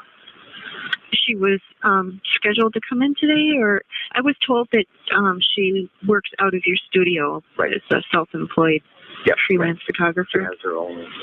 She runs her own photo business through my studio. Okay. So it's not that she works for me. We work together. Okay. As her clients, and I have my clients and stuff like that. Mm-hmm. I know she was doing that auto trader. Yes, and we have spoke with them. Oh, okay. were you expecting her to come in today, or was she supposed to have an appointment, or? Yeah, she doesn't come in every day. Mm-hmm. But she has appointments to come in and get work caught up. It's not, Right. but I hadn't seen her in a couple of days, and that's when I called her mom today. Mm-hmm. And then I called Can her. you stop and it, her Jack, cell phone, please? Yep. This is right here where I would expect him to say she had an appointment on Tuesday that she did not show up for. Right. That's right. She did. Why doesn't he mention that? I don't know. Yeah. I really don't know. I don't, and he should. I would think he would have known about that Well, appointment. he took care of the woman. 'Cause Well, Teresa that's wasn't right. there. I meant, even prior to that, because I would imagine that Teresa, kept an appointment book. I Right? wouldn't imagine she wouldn't, but he definitely knew because she showed up. The appointment did, yeah. Yeah, I don't know why he didn't mention it. Yeah, I've always found that strange. It is strange.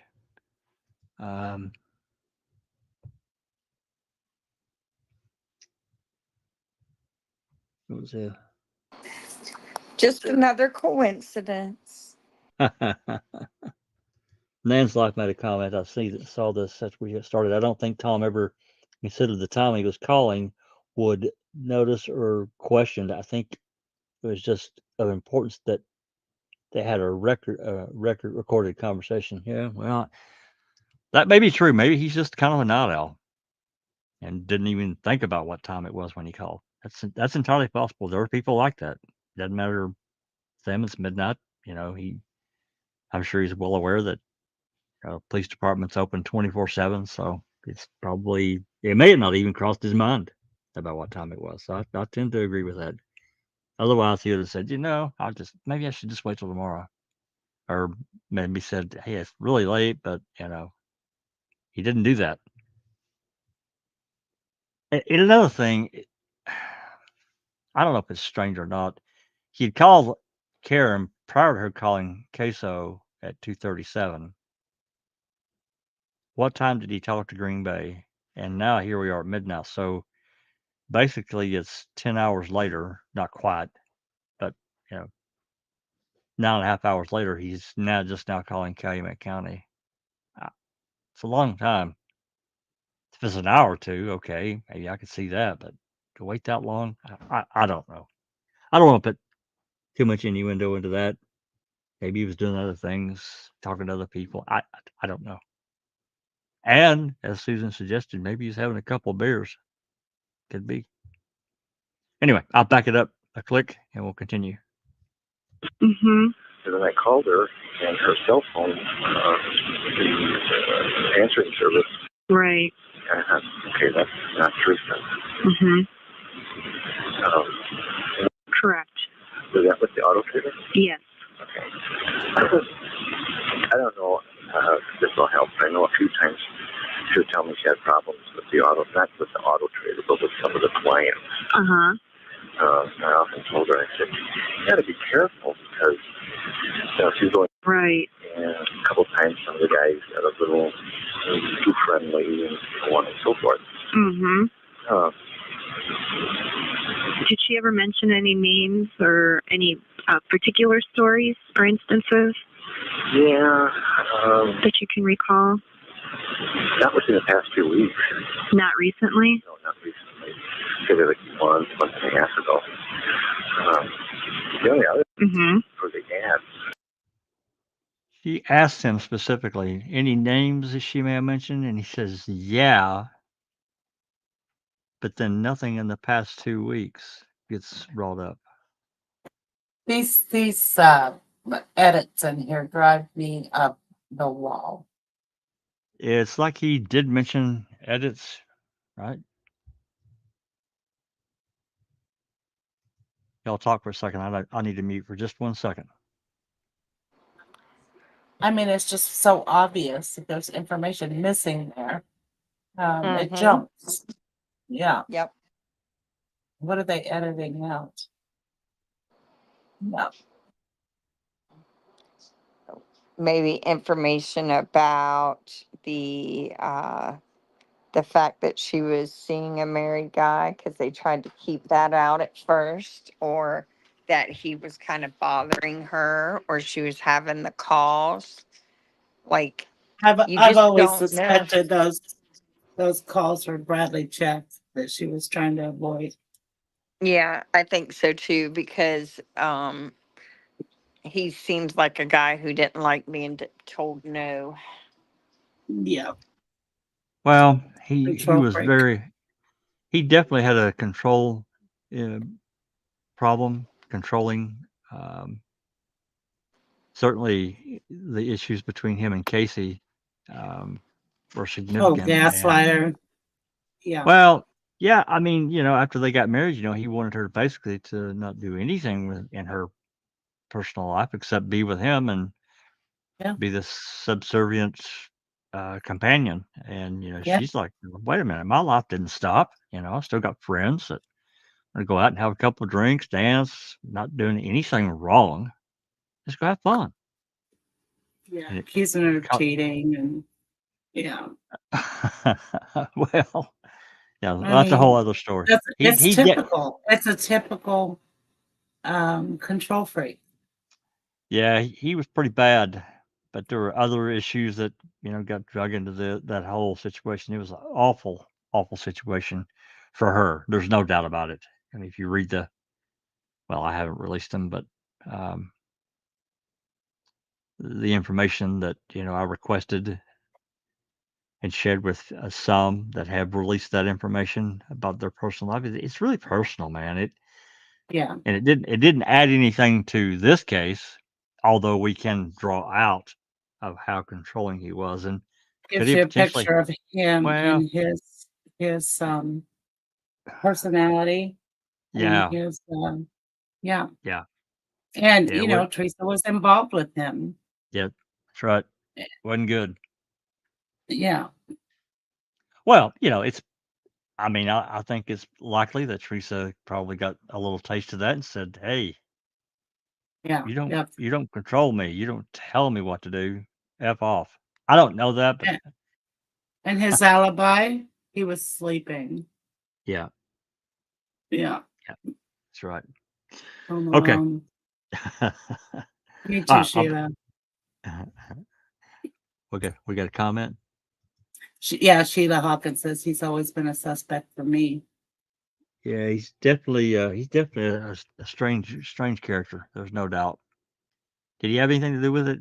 I don't think he did, but I can't completely take him off the table because of You talked to her that morning, right? By yeah, text or yeah, yeah. And Mhm.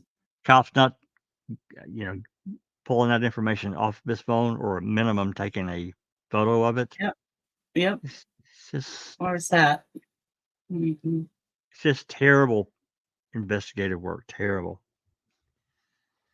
Okay, let's. I'll back it up 5 seconds and we'll move on. Month and a half ago. The only other Mm-hmm. for the ad from the Thank you very much.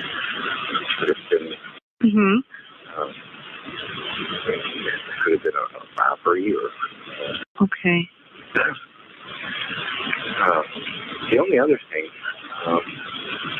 Right. and typically the potential client would leave a message, Mm-hmm. and Steven said, whoever it is contrary calling me, and I'm not calling them back because I don't know who they are. And she never picked up when they called? No. That's really kind of a contradiction a bit from what he said before, right? What do you mean He's not. before? Well, he said earlier in this call that she's getting a call from someone that's harassing her. Hmm. But you gotta answer someone. I mean, I guess somebody could just call bomb you and just irritate the shit out of you, but because she asked him about names and he said, yeah, but then we don't get anything. That part's missing. But those names he was talking about, that was on her route. They were talking about her auto trader route. No, she was talking about the phone calls, harassing phone calls. I heard it different. Well, I thought that he was talking about, you know, he had told her to be careful with the auto trader, and he did, some people were, you know, some of the guys were, a bit forward with her. yeah. No, And then Leslie says, well, did she ever give you any names or no, specifics? there was another part about her getting these harassing calls, and she says, well, did she ever get any names? Okay, I missed that. Yeah. I thought they were talking about auto trader. And he says, yeah, and then it goes on to something else. And he said, she said, well, probably. She says, well, within the last 2 weeks. And he's like, no, nothing in the last 2 weeks. It's just, yeah, I think this call is heavily edited. Of course, trying to get the whole thing is just ridiculous. I've asked for it, but that went to nowhere. Well, that went to nowhere. It went absolutely nowhere. Uh-huh. Anyway, backing up, well, again, now he's making a contradiction that she didn't answer the phone. That was my point of me stopping here. So, yeah, I guess she can be harassed, but she could have easily called Singular and said, hey, this number keeps calling me. I'm not answering. Block it. And they would have done it. I'm telling you, they would have. I had Singular back then. That's really how you had to go about doing it. They could do it on their end. You didn't have that really. I don't remember having that feature at all. You got it. I've got it now, with Carrier. Back then, it was far more difficult, but they could do it at the company level. So anyway, all right, I'll back up 5 seconds. We'll move on. And she never picked up when they called? No. Well, we're going to be following up tomorrow and getting a hold of some phone records. Oh. So if you need to compare them, because all her paperwork, a lot of her paperwork at the studio. Okay. So she's got phone record stuff at the studio. So did they get that? It's an interesting question and a great comment. I don't know. I mean, certainly come in and we can go. Okay. The match phone numbers, the legitimate number, or so forth. Now, she had mentioned that to you. What's that? The phone calls to the unknown. Oh, from the unknown? Yeah. Mm-hmm. Yeah. Was it like a repeated, just kind of irritation? Yeah, one day, there it is. Whoever called, just called 5 minutes ago. Mm-hmm. And she she'd get that caller ID, she'd get the number, and they wouldn't leave a message. Did she ever happen to show you the number, or you don't know that number? Well, she had caller ID, so there's potential she knows who it is calling. He also just said unknown numbers. He did. So again, it's a contradiction. It's contradiction. Yeah. Exactly. It's so fucked up. Pardon my French. Pardon. All right, 5 seconds back. Moving on. Message. Did she ever happen to show you the number, or you don't know that number? Okay.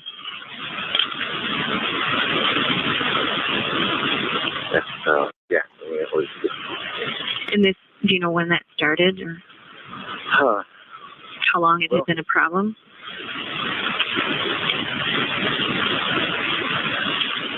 Yeah, almost time. Yeah. Okay. You get them for quite a few days. They wouldn't leave a message. They just call. Okay. What? Is that another edit? Let's put another edit there. Did you make that out? God. Right. I don't know. Like I said, I just based on their timestamps. There's 4 minutes gone from this series of calls, the audio files. Backing up 5 seconds so you can get irritated all over again. Thank you. Okay. What? And, I don't know if it means anything, but right. It sure is strange. Now, you had mentioned that she had problems with some of the clients. Did she ever tell you a particular story or anything that really stuck out? Or Well, yeah, this was during the summer. They have to fill out paperwork, and then they have to pay her. Mm-hmm. After she takes a picture of their car for that auto trader. Mm-hmm.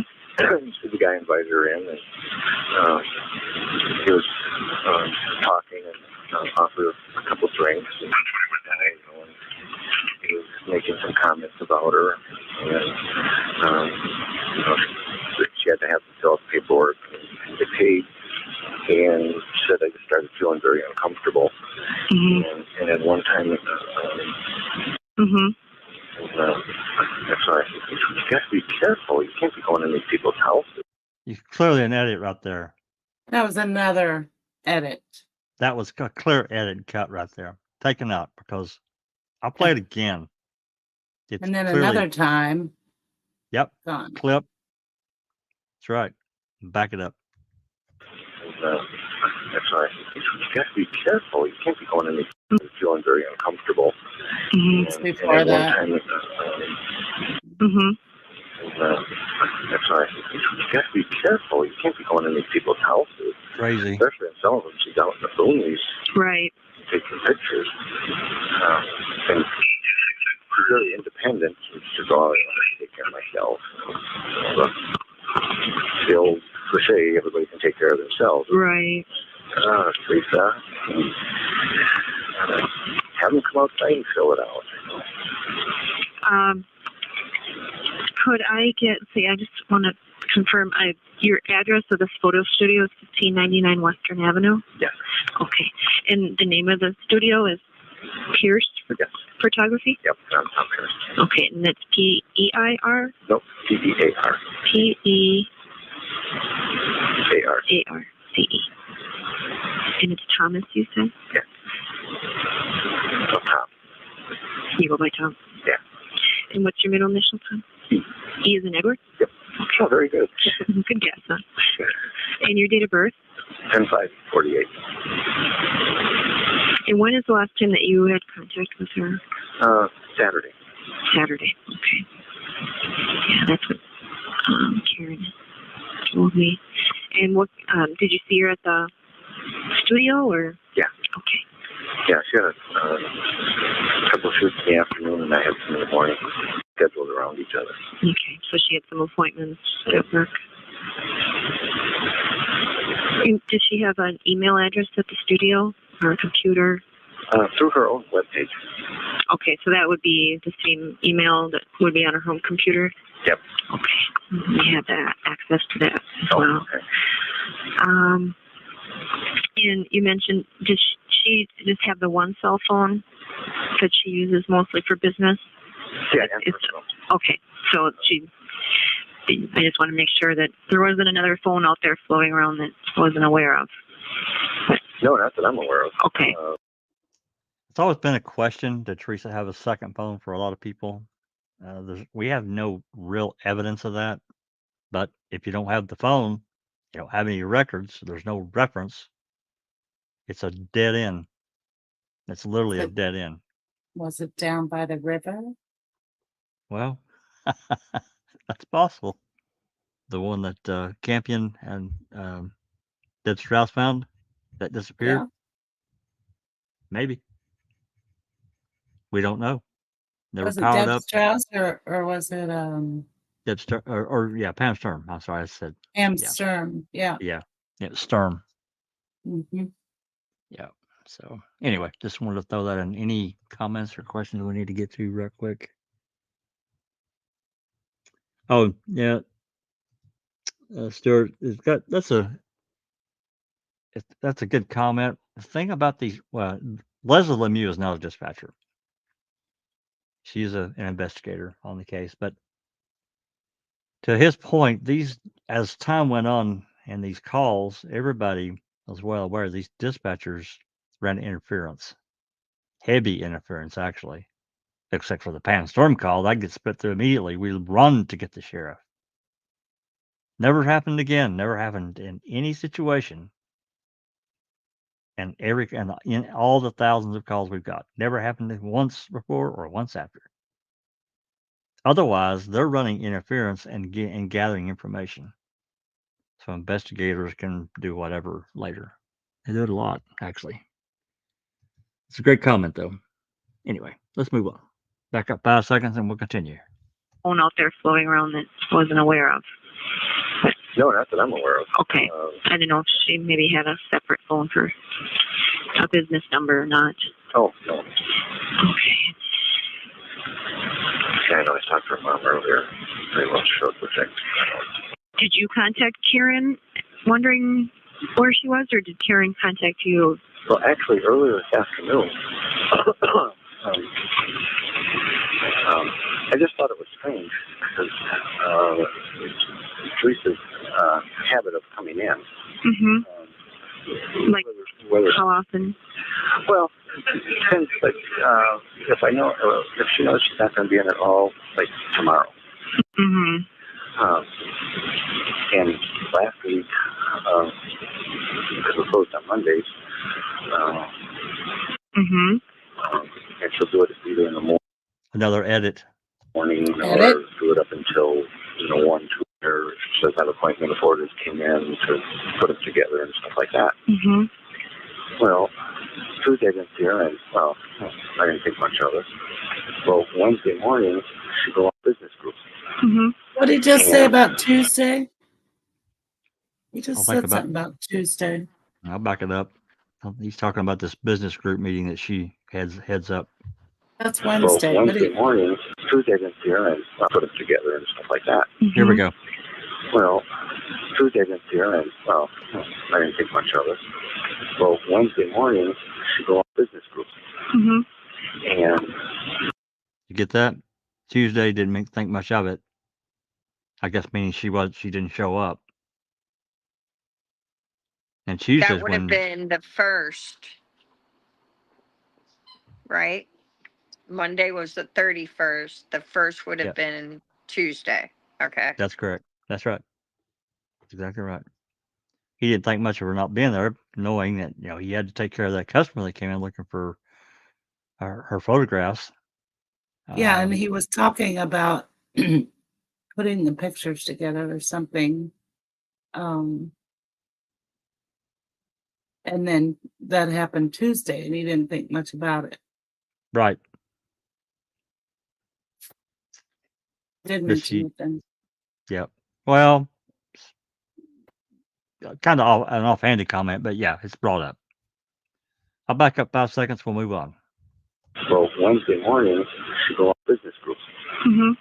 And I belong to another business group, and it's from like 7:30 in the morning till 9. And she usually comes in, she's in a ladies group and I'm in a mixed group, for breakfast. Mm-hmm. Sometimes she come in 11 o'clock, and see if there's anything that came in, anything that's. Mm-hmm. Well, she didn't show up. I thought, well, okay, she didn't have any appointments. So,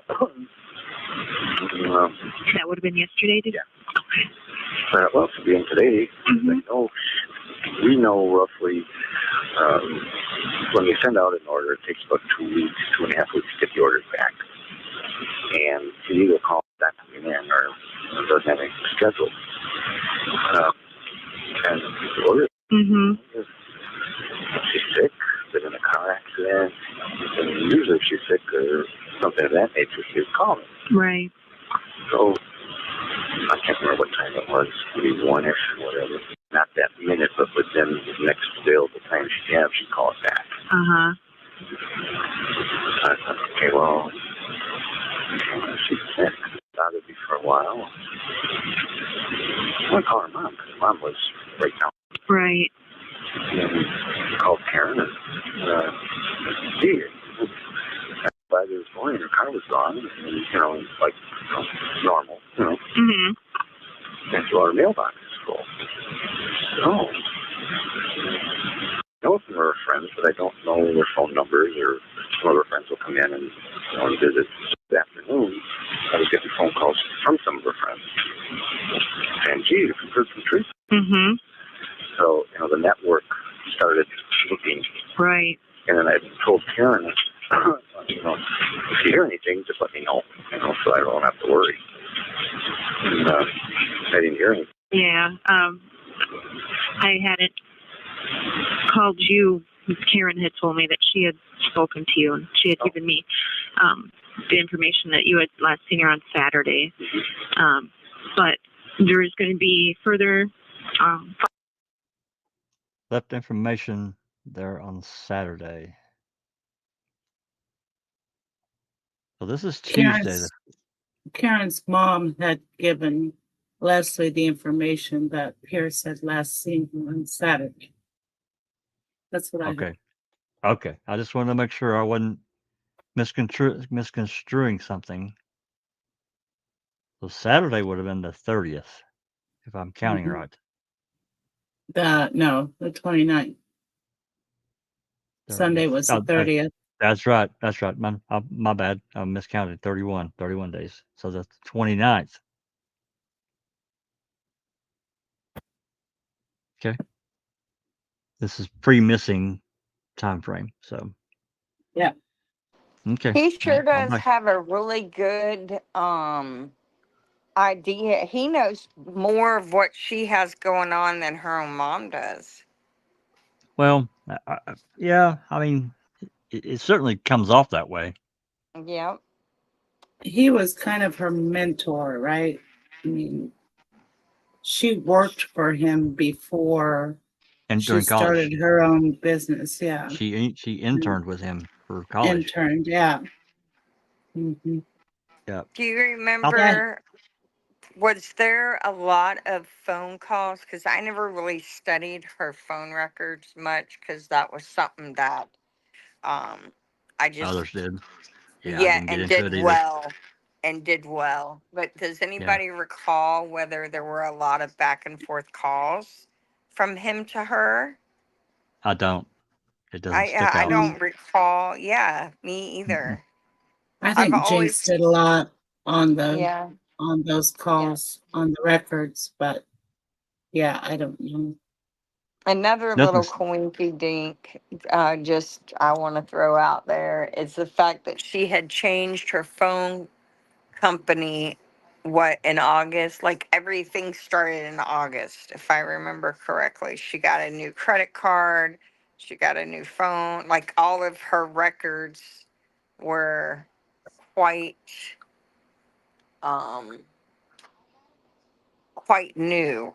There wasn't like a long history of anything. So you couldn't not build a pattern, you not know? not not at that point. No, at least Mm-mm. we couldn't do it. It's hard to say whether law enforcement would have had the ability to probably do something with that. But yeah, Well, she got they a new were, phone, and I yeah, mean, her they whole were hyper focused. her purpose for moving back to Calumet was to save money. That Mm-hmm. she was trying to get out of, however much rent she was paying in Green Bay and whatever expense that was, to get her finances in better shape. Mm-hmm. Yeah. We don't know if she was even paying anything to live there. It's her grandparents' old Probably house, not. so she Probably probably paying lived there. utilities. Well, Yeah. and Yeah. they probably electric bill and phone bill, because I'm gonna probably bet you that they had well water. I don't know that, but Yeah. I'm going to say they had well water. yep, yep, Hmm. pretty Out in common. that I mean, area, that's the thing. Yeah. even where I live right here, we have well water. I don't have a water bill. Nice. Yeah, Yeah, that Water's is the nice. least of your bills, though. yeah, true, Mm. but true in most places. All right, I'll back up 5 seconds. We'll move on. Saturday. But there is going to be further follow-up tomorrow. Okay, yeah, that's fine. So, are you going to be at the office Oh, yeah. tomorrow? Okay. I'm sure sometime tomorrow that there'll be either a Calumet investigator or Green Bay investigator at the office to speak with you and take a look around. Here in Green Bay, I didn't speak to him, but the lieutenant on the window. Mm-hmm. And he took everything down. If they need to go through her paperwork or whatever, Right, which we'll be looking for everything that we can to follow up on. Do you know? You said you know some of her friends. Does a Michael Vanden Heuvel ring a bell? Mom asked, and because I talked to her again tonight. Okay. As soon as I saw that. An edit right there. Yep. She asked him if he knew this Michael Vanden Heuvel, which it turned out to be that was the guy that was living in the apartment that she had previously occupied. Because that all came about a few hours earlier. And he moved out on the 31st or something, right? Something like that. Yeah, I can't remember the entire story, but Well, that was a coincidence, I think. well, probably. I tend to agree, but that part of him saying, "Yeah, I heard that name, heard her mention that name," it's cut. You can clearly tell it's just gone. Yep. I'm gonna back it up so we can get mad again. Ring a bell? Not sure. Mom asked, and I know some of her friends. Does a Michael Vanden Heuvel ring a bell? Mom asked, and because I talked to her again tonight. Okay. As soon as I saw that on the Completely news, I called gone. Mom right away. Does Mike? I think he mentioned does Vanden Heuvel- somebody else's name. What he just said, but Mike does. Yeah, something like that. I don't know if she's talking about the brother. I don't know. Yeah. I'll back it up. Because I talked to her again tonight. Okay. As soon as I saw that on the news, I called Mom right away. Does Mike does Vanden Heuvel is a pretty common name around here. Yeah, I've heard that name myself. I know she knew guys that race motorcycles. Okay. I'm not pointing a finger to them, but Right. She was good friends with them. And just we're tracking down phone numbers and. Yeah.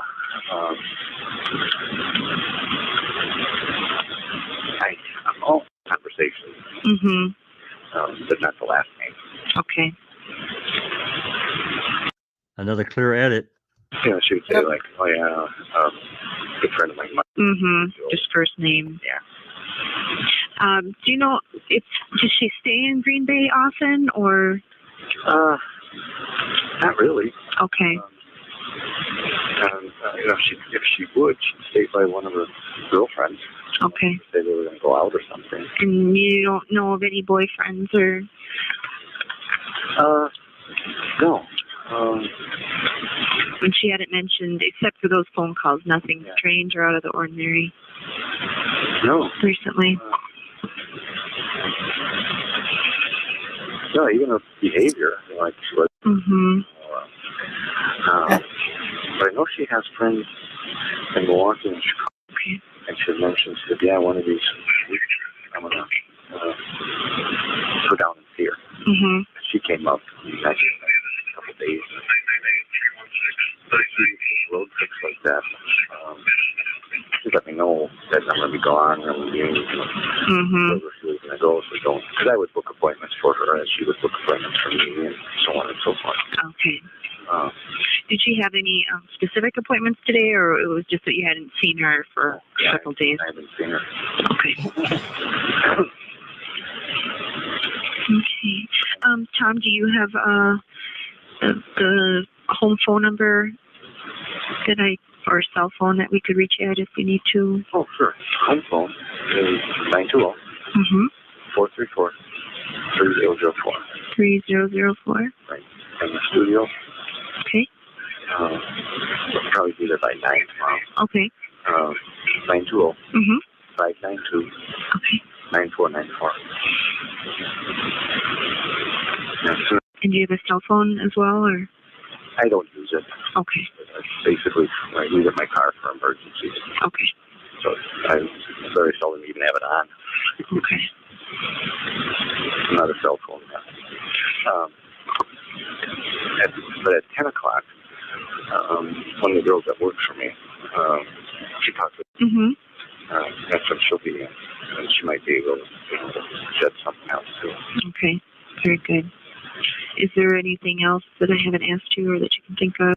Have they ever interviewed this girl he's talking about that may have something to add? I don't remember anything like that. Did we get her name? No. Nope. Nope. How would we He just know? said it- he just said a girl that worked for me, and I don't remember any interviews of a girl that worked for Tom Pearce being interviewed. No. I do recall somebody saying that Pierce had could have a temper. Yes. They did interview somebody. Yeah. Wasn't that her that said that? Well, it was a former employee. She was a former employee. I'm almost positive. Could be wrong. I could be wrong. I admit. So many reports, but that's true. Yeah. She said he could have a temper. And I'm pretty sure that was a former employee, though. And he was pretty much an asshole. Yeah. Was kind of what I got from it, Yeah. That's what I remember. if my memory serves. All right. Back up 5 seconds. Continue. Okay, very good. Is there anything else that I haven't asked you or that you can think of? No, that's what I did. Mm-hmm. Okay. And The thing that, I'm sure they checked hospitals and stuff. yes. Okay. They know about, and I don't think she got them fixed. One of these days, she's got to get a brake job done. Okay. That's why I'm concerned about hospitals. Maybe she got in a car accident. Mm-hmm. Yeah, those were contacted, but no luck there. Okay. Especially today. Right. There's too much of this. Well, if you need anything, the investigator that's going to be taking care of the investigation tomorrow anyway will be investigator Mark Wiegert from our sheriff's department. Mark Wiegert? Wiegert, Wiegert. But you can just call this dispatch number and they'll transfer you to the right person. Investigator. Oh. Mm-hmm.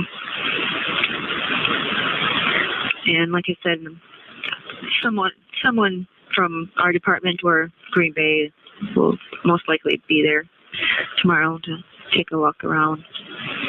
Yeah, no. I'll see if I can get there early and start calling her.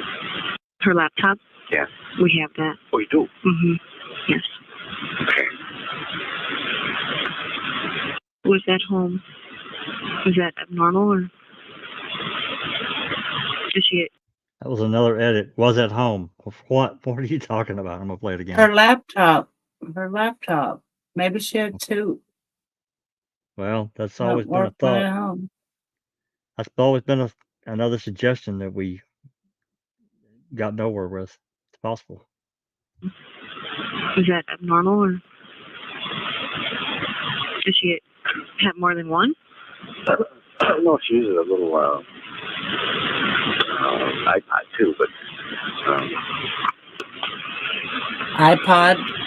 Mm-hmm. Yeah, the Palm Zero, Palm Pilot. Yeah. a lot of things will bring it in. There's a lot of bookwork and all that. Okay. So there should be. I'm sure you've had screened it already. Yep. Okay. Mm-hmm. There should be a lot of client phone numbers on it. Mm-hmm. Yeah. Okay. Shouldn't be a shot. Photographed. Okay. Well, I appreciate you taking the time to call in and. Oh gosh. She's been working for about 3-4 years now. So you know her routine then. Yeah, pretty much. When you work like that, you get to know. Mm-hmm. What's your home address, Tom? 1707 Woodbury Terrace. And Woodbury, Wood. One word. Yeah. Sorry. And Berry? Yep. Okay. Okay. Well, one of our investigators will be in touch with you tomorrow. Okay. Did you have any other questions? No. No. No. Okay. I will leave that for the investigator, and I'm sure I'll be in contact with you in the morning. Okay. All right. All right, good. Thank you very much. Oh, you're welcome. All right, bye-bye. Good night.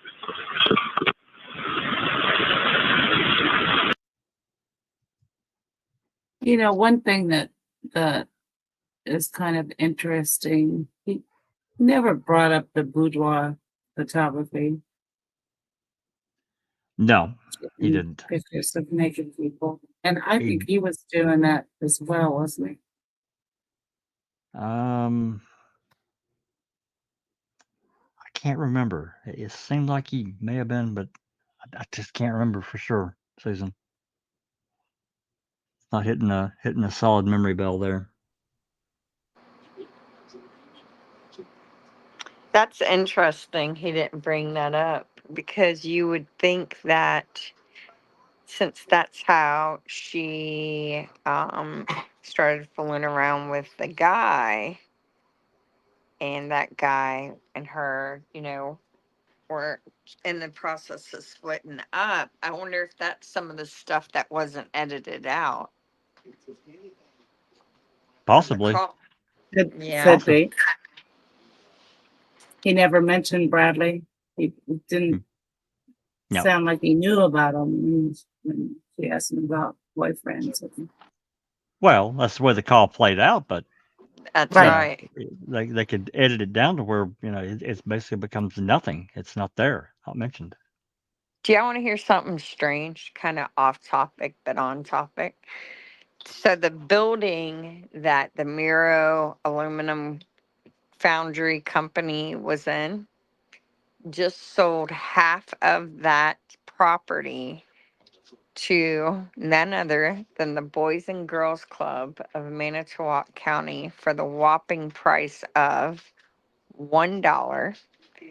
And do we know who runs the Boys and Girls Club of Manitowoc County?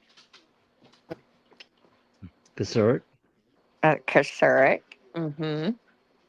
Yeah, Kasuric. during the rally this year, it was gone. It was on the square there, just across from the courthouse, is where their headquarters used to be. And it was not there this year. Wow. I wonder why. I don't know. How long ago did they sell that property? Oh, I see what you're saying. The Boys and Girls Club wasn't there because Yeah. they are now Or located. actually, it was Big Brothers, Big Sisters, I think, was historic. Right? Sounds right. I don't know. You could be right. It was across the street, and whatever it was. This was sold in. I think you're right. This was dated 2020. But I find that interesting. I'll something have to else. look and see. I think you're right. I think it was the Big Brothers, Big Sisters. Although they could be affiliated. I don't know. Mm-hmm. Yeah, Yeah, if you there's Google, some. sorry, if you Google Big Brothers Big Sisters of Manitowoc, it takes you back to across from the courthouse. But I didn't hear that it wasn't there anymore. So it must be an old picture. Hey, Cherie. Hello. Hi, How are you? Sheree. Hi. Yeah, Cherie sneaked in on us. Good to have you. Thank you. Good to be here. Hi, Yep. Cherie. Hello. Help me, So Rhonda help me, says. Rhonda. Yeah. Yeah, one of the girls that worked for him called dispatch to have them look into Tom Pearce for the murder due to his temper. Dispatch call. I think there's a Yeah, report. why is that ringing a bell and I can't put my finger on it? Because that should have been either a Manitowoc or it should have been a Manitowoc or and I had a great list of all these calls that I went through on Manitowoc and I lost it. I cannot believe I thought I had a backup of it, but I didn't. You got it I've somewhere, looked. Jack. I've looked everywhere, and I cannot find it. I could have swore I backed that thing up numerous times. I can't find it. Anyway, yeah, that is interesting. And I need to try to find that because that needs to go in here on a key call.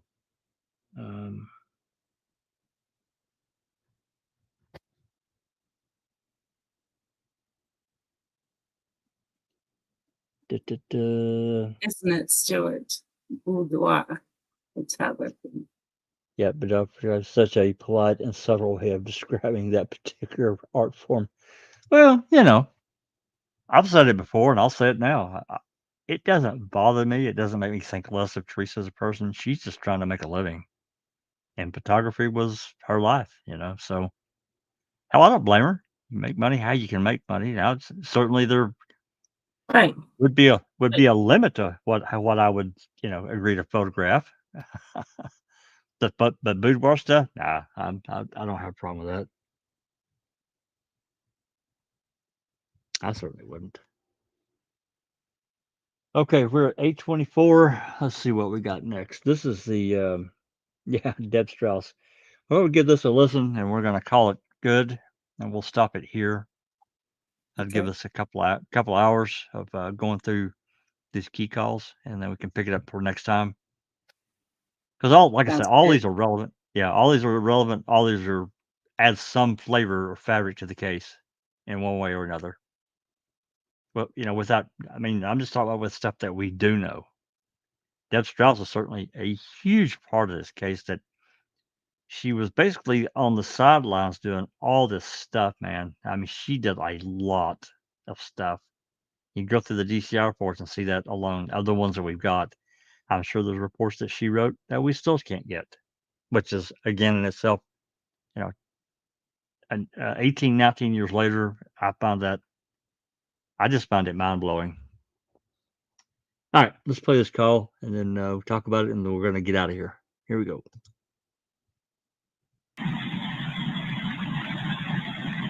Calumet County Sheriff's Department. Yes, my name is Deb Strauss. I'm a special agent with the Division of Criminal Investigations. Mm-hmm. And the only reason I'm calling is I've done some past investigations on Stephen Avery. Mm-hmm. And I'm watching the news and I'm seeing his name come up.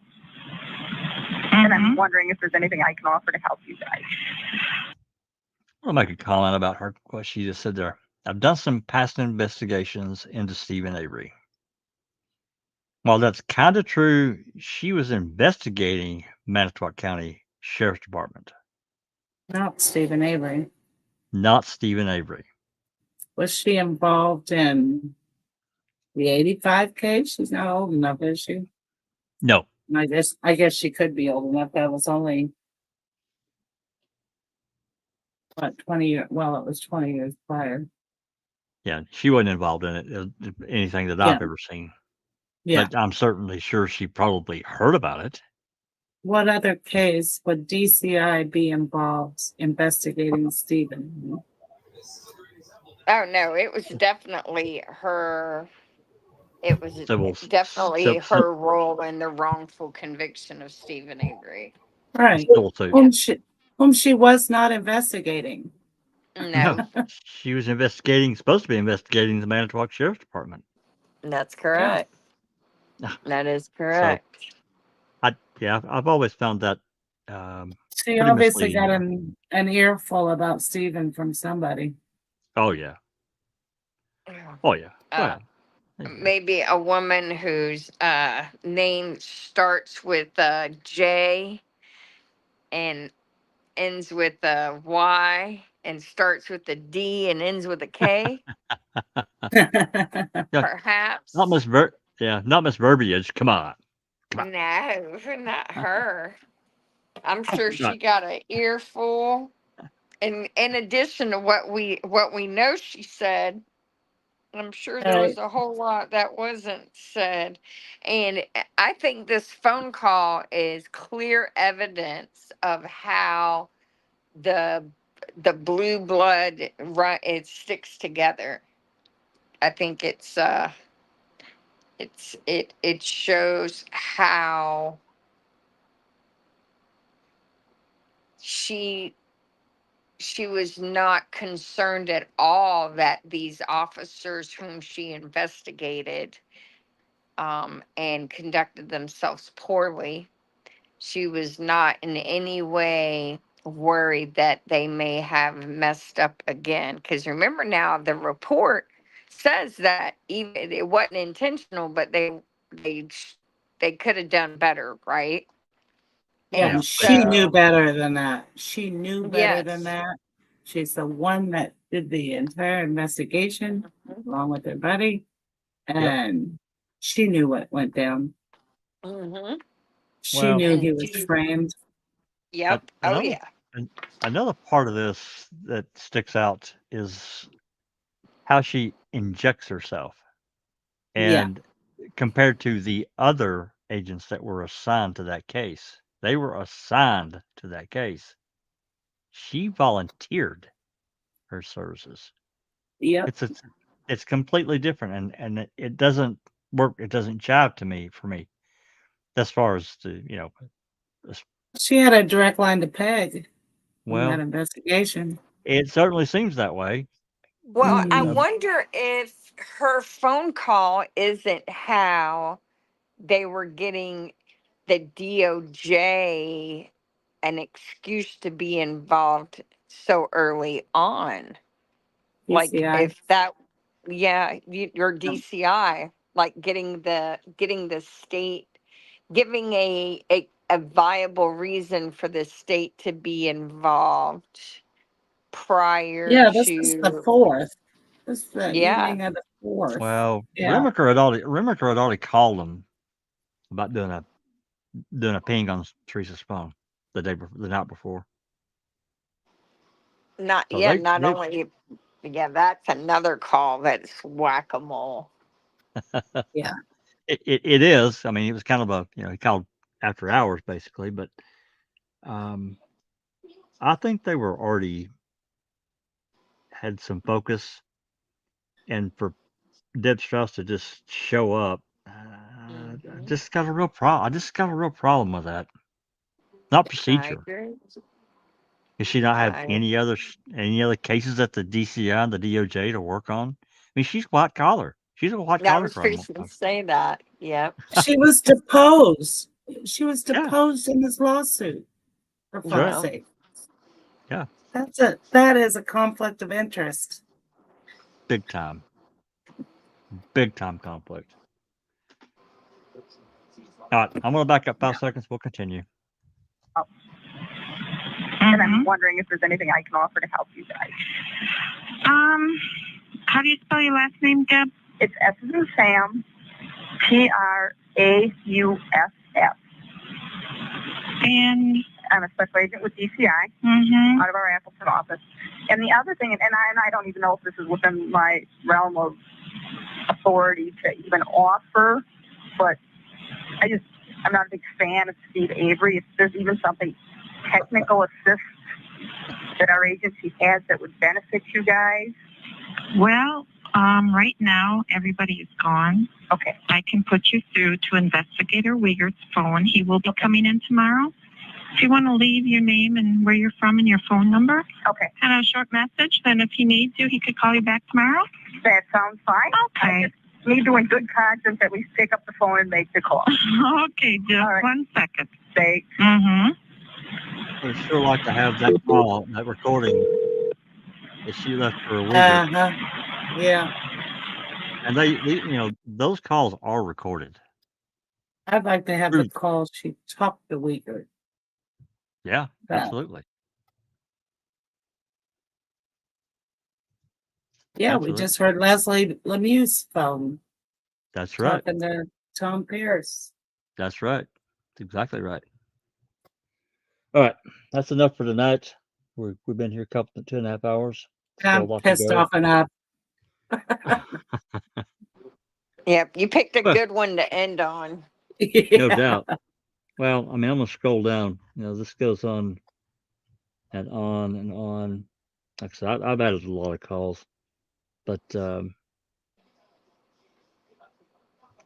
yeah, we get into some jail calls that were of interest.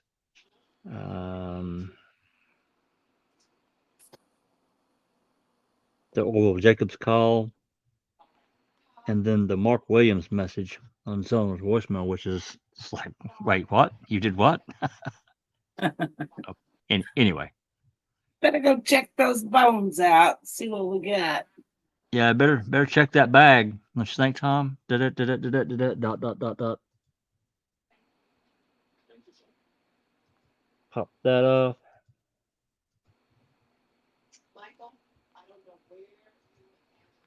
All right. Anything else anyone wants to add before we jump ship? I don't think so. Thank you, Donna. Thank you, everybody, for being here. Yeah. I'm gonna pop this up on screen as our ending. It's been a photo year for and a them. half since I've heard some of these calls, and they're still infuriating and frustrating, and Aren't they? yeah, you just want to reach through and shake them and say, just tell me, tell me the truth, dadgummit. No shit. Well, Has anyone been peeking in on the YSL shenanigans? I've seen. I've seen quite a bit of it. I've just seen clips. I'm not watching it live. No, me either. Can y'all explain to me what that case is about? Like just the general. All right, so here I'm going to give you a little synopsis. So I think one of the reasons that this case is being displayed as it is, there's a couple of reasons. One, the DA for Fulton County, I believe her last name is Love, is one of the DAs that sued Donald Trump. And so there's that. The other thing is Young Thug was a very popular and is still a very popular rapper with the younger generations. Okay. Now, he and his record label were pretty, well known in this Atlanta rap scene. And when this case was, these charges, a lot of this stuff is 10 years old. These are interviews. Is it murder charges or what? There are at least 2 murders, maybe as many as 4. Does that sound right? I can't remember. 2 for sure. Is it Donovan Nutt? There's a is guy it one called person? Nutt. Is it Young Thug that's being accused of murdering them? No. So it's a RICO case. A RICO case with murder charges attached. Young Thug is one of the main co-defendants, and I think they're trying to make him into like the Gotti of the case, right? John Gotti kind of guy. Yeah. The issue is the beginning of the indictment had like 35 people. 20, I want to say 26. Don't quote me on the exact numbers. For whatever reason or another, 26 of them have been dropped or something to that effect. So I think there's only like 5 or 6 that have not been severed. One of the guys got caught with one of the judge's deputies, and so that got a judge disqualified and a deputy arrested. And then we just had another judge that had to be removed from the case because he was clearly biased towards the prosecution. Oh my God, it's awful. Trying to coerce the witness and ex parte and all that. Yeah. And now they're trying to get this witness, this kid named Woody, who was on the stand testifying. The jury hasn't been present in like a month because they had to get a new judge, and now they're arguing all the motions because all the defense attorneys are like, you know, we want a mistrial, we want the DAs removed, we want all these things done, and Well, and there's with solid reasons why. there's another Right. thing going on too with discovery. The prosecution still has shit they haven't given the defense, and Yep. they're And Jesus. they're The 8 trial's been months going into over a year. yep. well, I They're heard that the other day. intentionally one of the defense attorneys who never really speaks had finally had enough, and she got up and she said, look, you have talking to the new judge, I think her name is Whitaker or Williams or something, she's like, you specifically have asked them to turn it all over and the and judge have bef- the given them judge multiple the judge before did too. opportunities.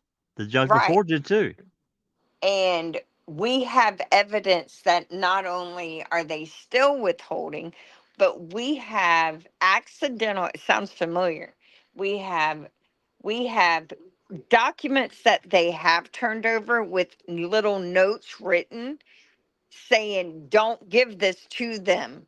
So they're intentionally telling Jesus. themselves internally to make sure the defense doesn't get this stuff, yet claiming it's not intentional. And the judge is still going with that. Now the judge has said that both the DAs have to be okay, they can still preside over the case. The case can still move forward, but these DAs clearly need to be re-educated About while Brady. the trial about Brady while the trial For is fuck's ongoing. sake. It's As Yeah. if they don't ridiculous. know. It is Yeah. complete sham. Complete sham. It's a train Now wreck. here's my question. Let's say Woody, who is basically the last thread the prosecution has with any hope of trying to tie this up. And it's still, I think, going to be impossible to do because there's really no evidence. It's basically, Brendan, it's words and a lot of people in the beginning who took plea deals on the more on charges where they had evidence where the main guys weren't involved, and they took plea deals, and now when they've got up on the stand to testify, they're either saying they're high, they don't remember, or their testimony is just unbelievable. There's no evidence. It's all a bunch of social media posts that are being God, what a labeled by mess. the prosecution as one thing, but when the people are asked about them, it's not being connected. And it is just one, it's a big cluster fudge. And but it's Even if the interesting. even if the murder did happen, the Mm-hmm. case is such a disaster. There is no way that jury could come to a consensus. If I was on that jury, I deadlock it. There's just no way. Mistrial. No way. Right. Well, here's my thing. Let's say Woody, who's the state's quote star witness, let's say he gets back on the stand because they're supposed to have the jury back on Monday.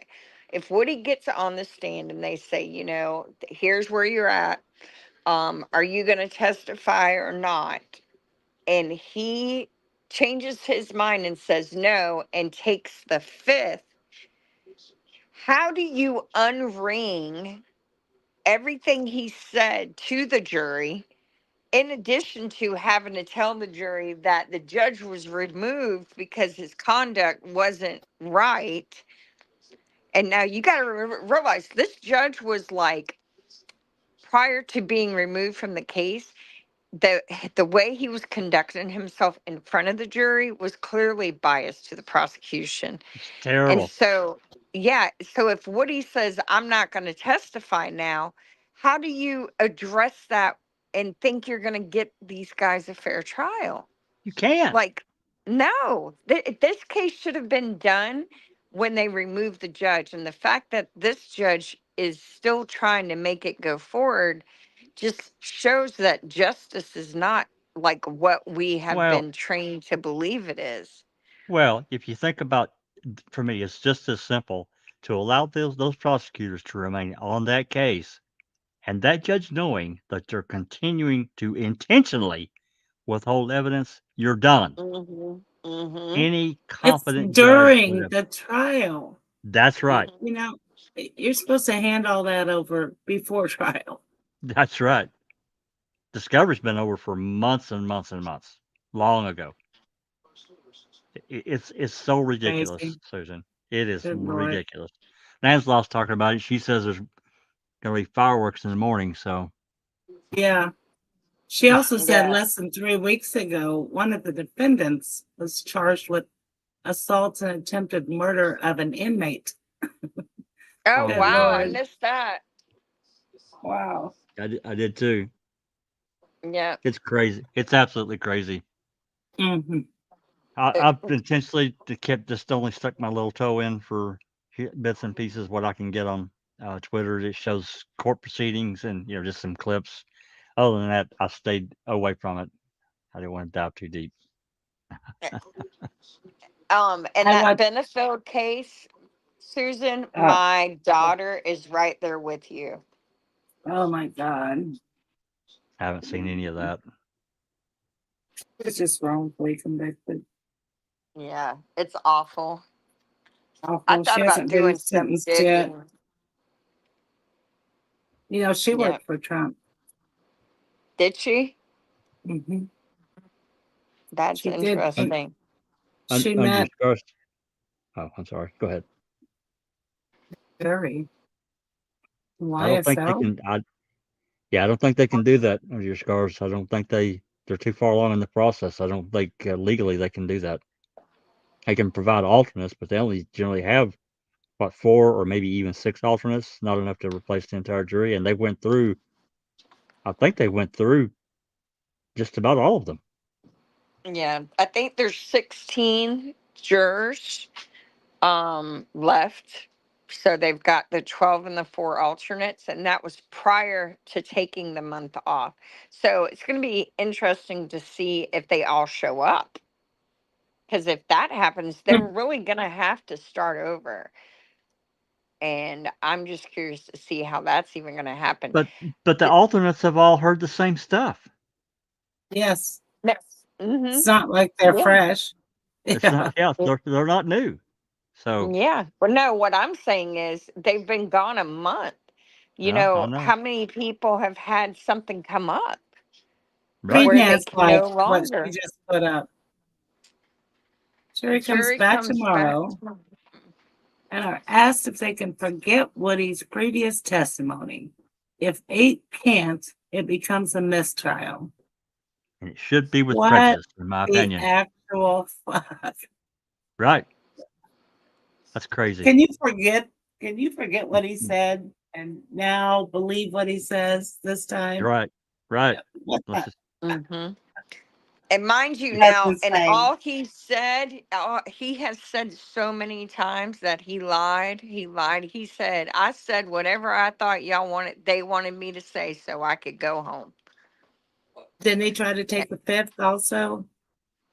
Is that who Yeah. Oh that no. was? Yeah, on the he stand? tried. And that's the other thing. I think that's one of the biggest things is the DAs have known that he had an attorney like for 4 or 5 years. Okay. Right. And There's they claiming they tried to didn't know.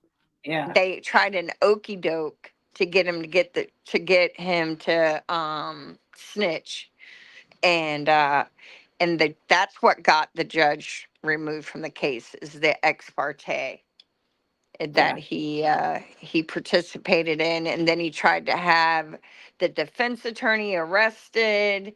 yeah, held in And- contempt and the assistant. Yep, and then tried to use civil procedure contempt clauses on a criminal or vice versa. It was awful. Like Insane. it's a great display of how whack-a-mole our justice system is at the moment. There Because you this is go. Atlanta. It's Atlanta. Yeah. It's not Manitowoc. Yeah. It's a big It's city. Atlanta. Yeah.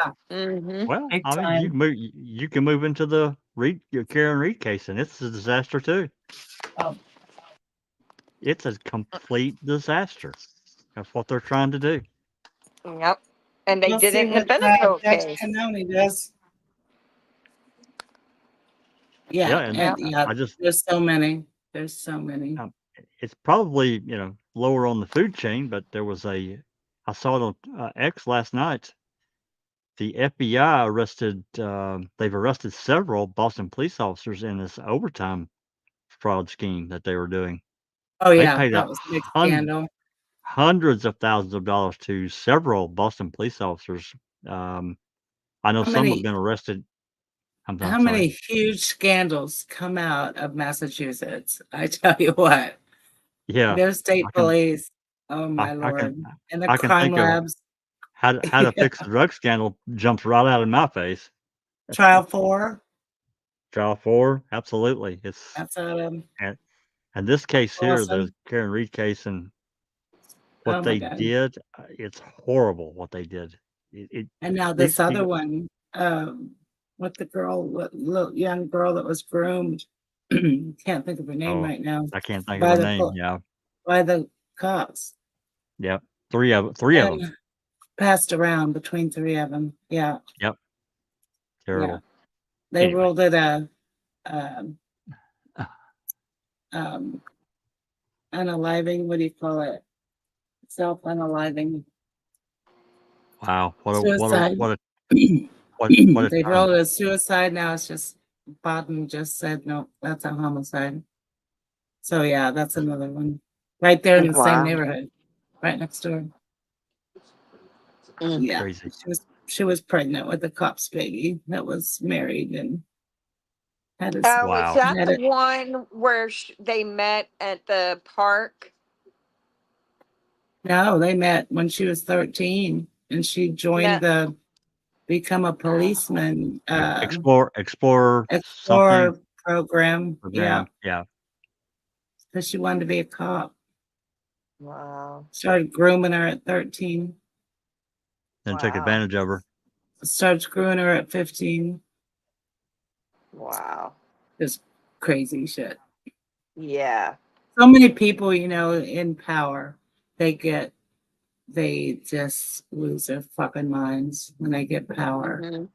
Mm-hmm. and feel like Oh they yeah. can do whatever the hell they want to do. And they do. And they do And, it. and, and so many people are so fed Thank up you, with Nan's it. life. It's Sandra Birchmore. It's that case. Yeah. Yeah. I'll And have to it's look. not just Massachusetts, as we all No, know. it's not. It's everywhere. All right, ladies. Thank you for the background on the young thug case. It's a Yeah. really it's a great. It's an interesting. I say great. It's an interesting look at this stuff going on right now, this very minute, My and the God. past few Talk months. It's about a crazy. shit show. Oh my Jesus. God, it really is. It's fascinating to me how little has changed and how they still use the same tricks to wrongfully convict people. Yep, You know what I because they mean? work. Because It's they work. They work. yeah. And we as a society have so little interest in protecting wrongfully convicted inmates that there's been so little done to prevent it. That I think Yeah. that's what fascinates me is we're supposed to be this first world The best system country. in the world. The best Yeah, justice system in the world. yeah, and Well, that's just the if yeah, if it's the right bullshit. if the right people are in charge, it is the best system in the world. But that's Yeah, where you that run I'm into the not so problem. sure. I'm not so sure. It's all about plea deals, our whole system. Oh, that makes me yeah, sick. Don't even get me and started on plea deals. yeah. Well, I don't want to talk about plea deals because somebody very close to me just took one, knowing they were innocent, simply because financially, and you hear this so often, it was too costly to continue to fight it. It was just Right, easier to take a deal. right. And Right. and It's just and wrong. I'm Or thinking to or myself, face life in prison yeah, versus, yeah. Well, or uh face this one was facing a felony and Oh my gosh. losing the right to be employed in the field they went to school A lot for. of rights.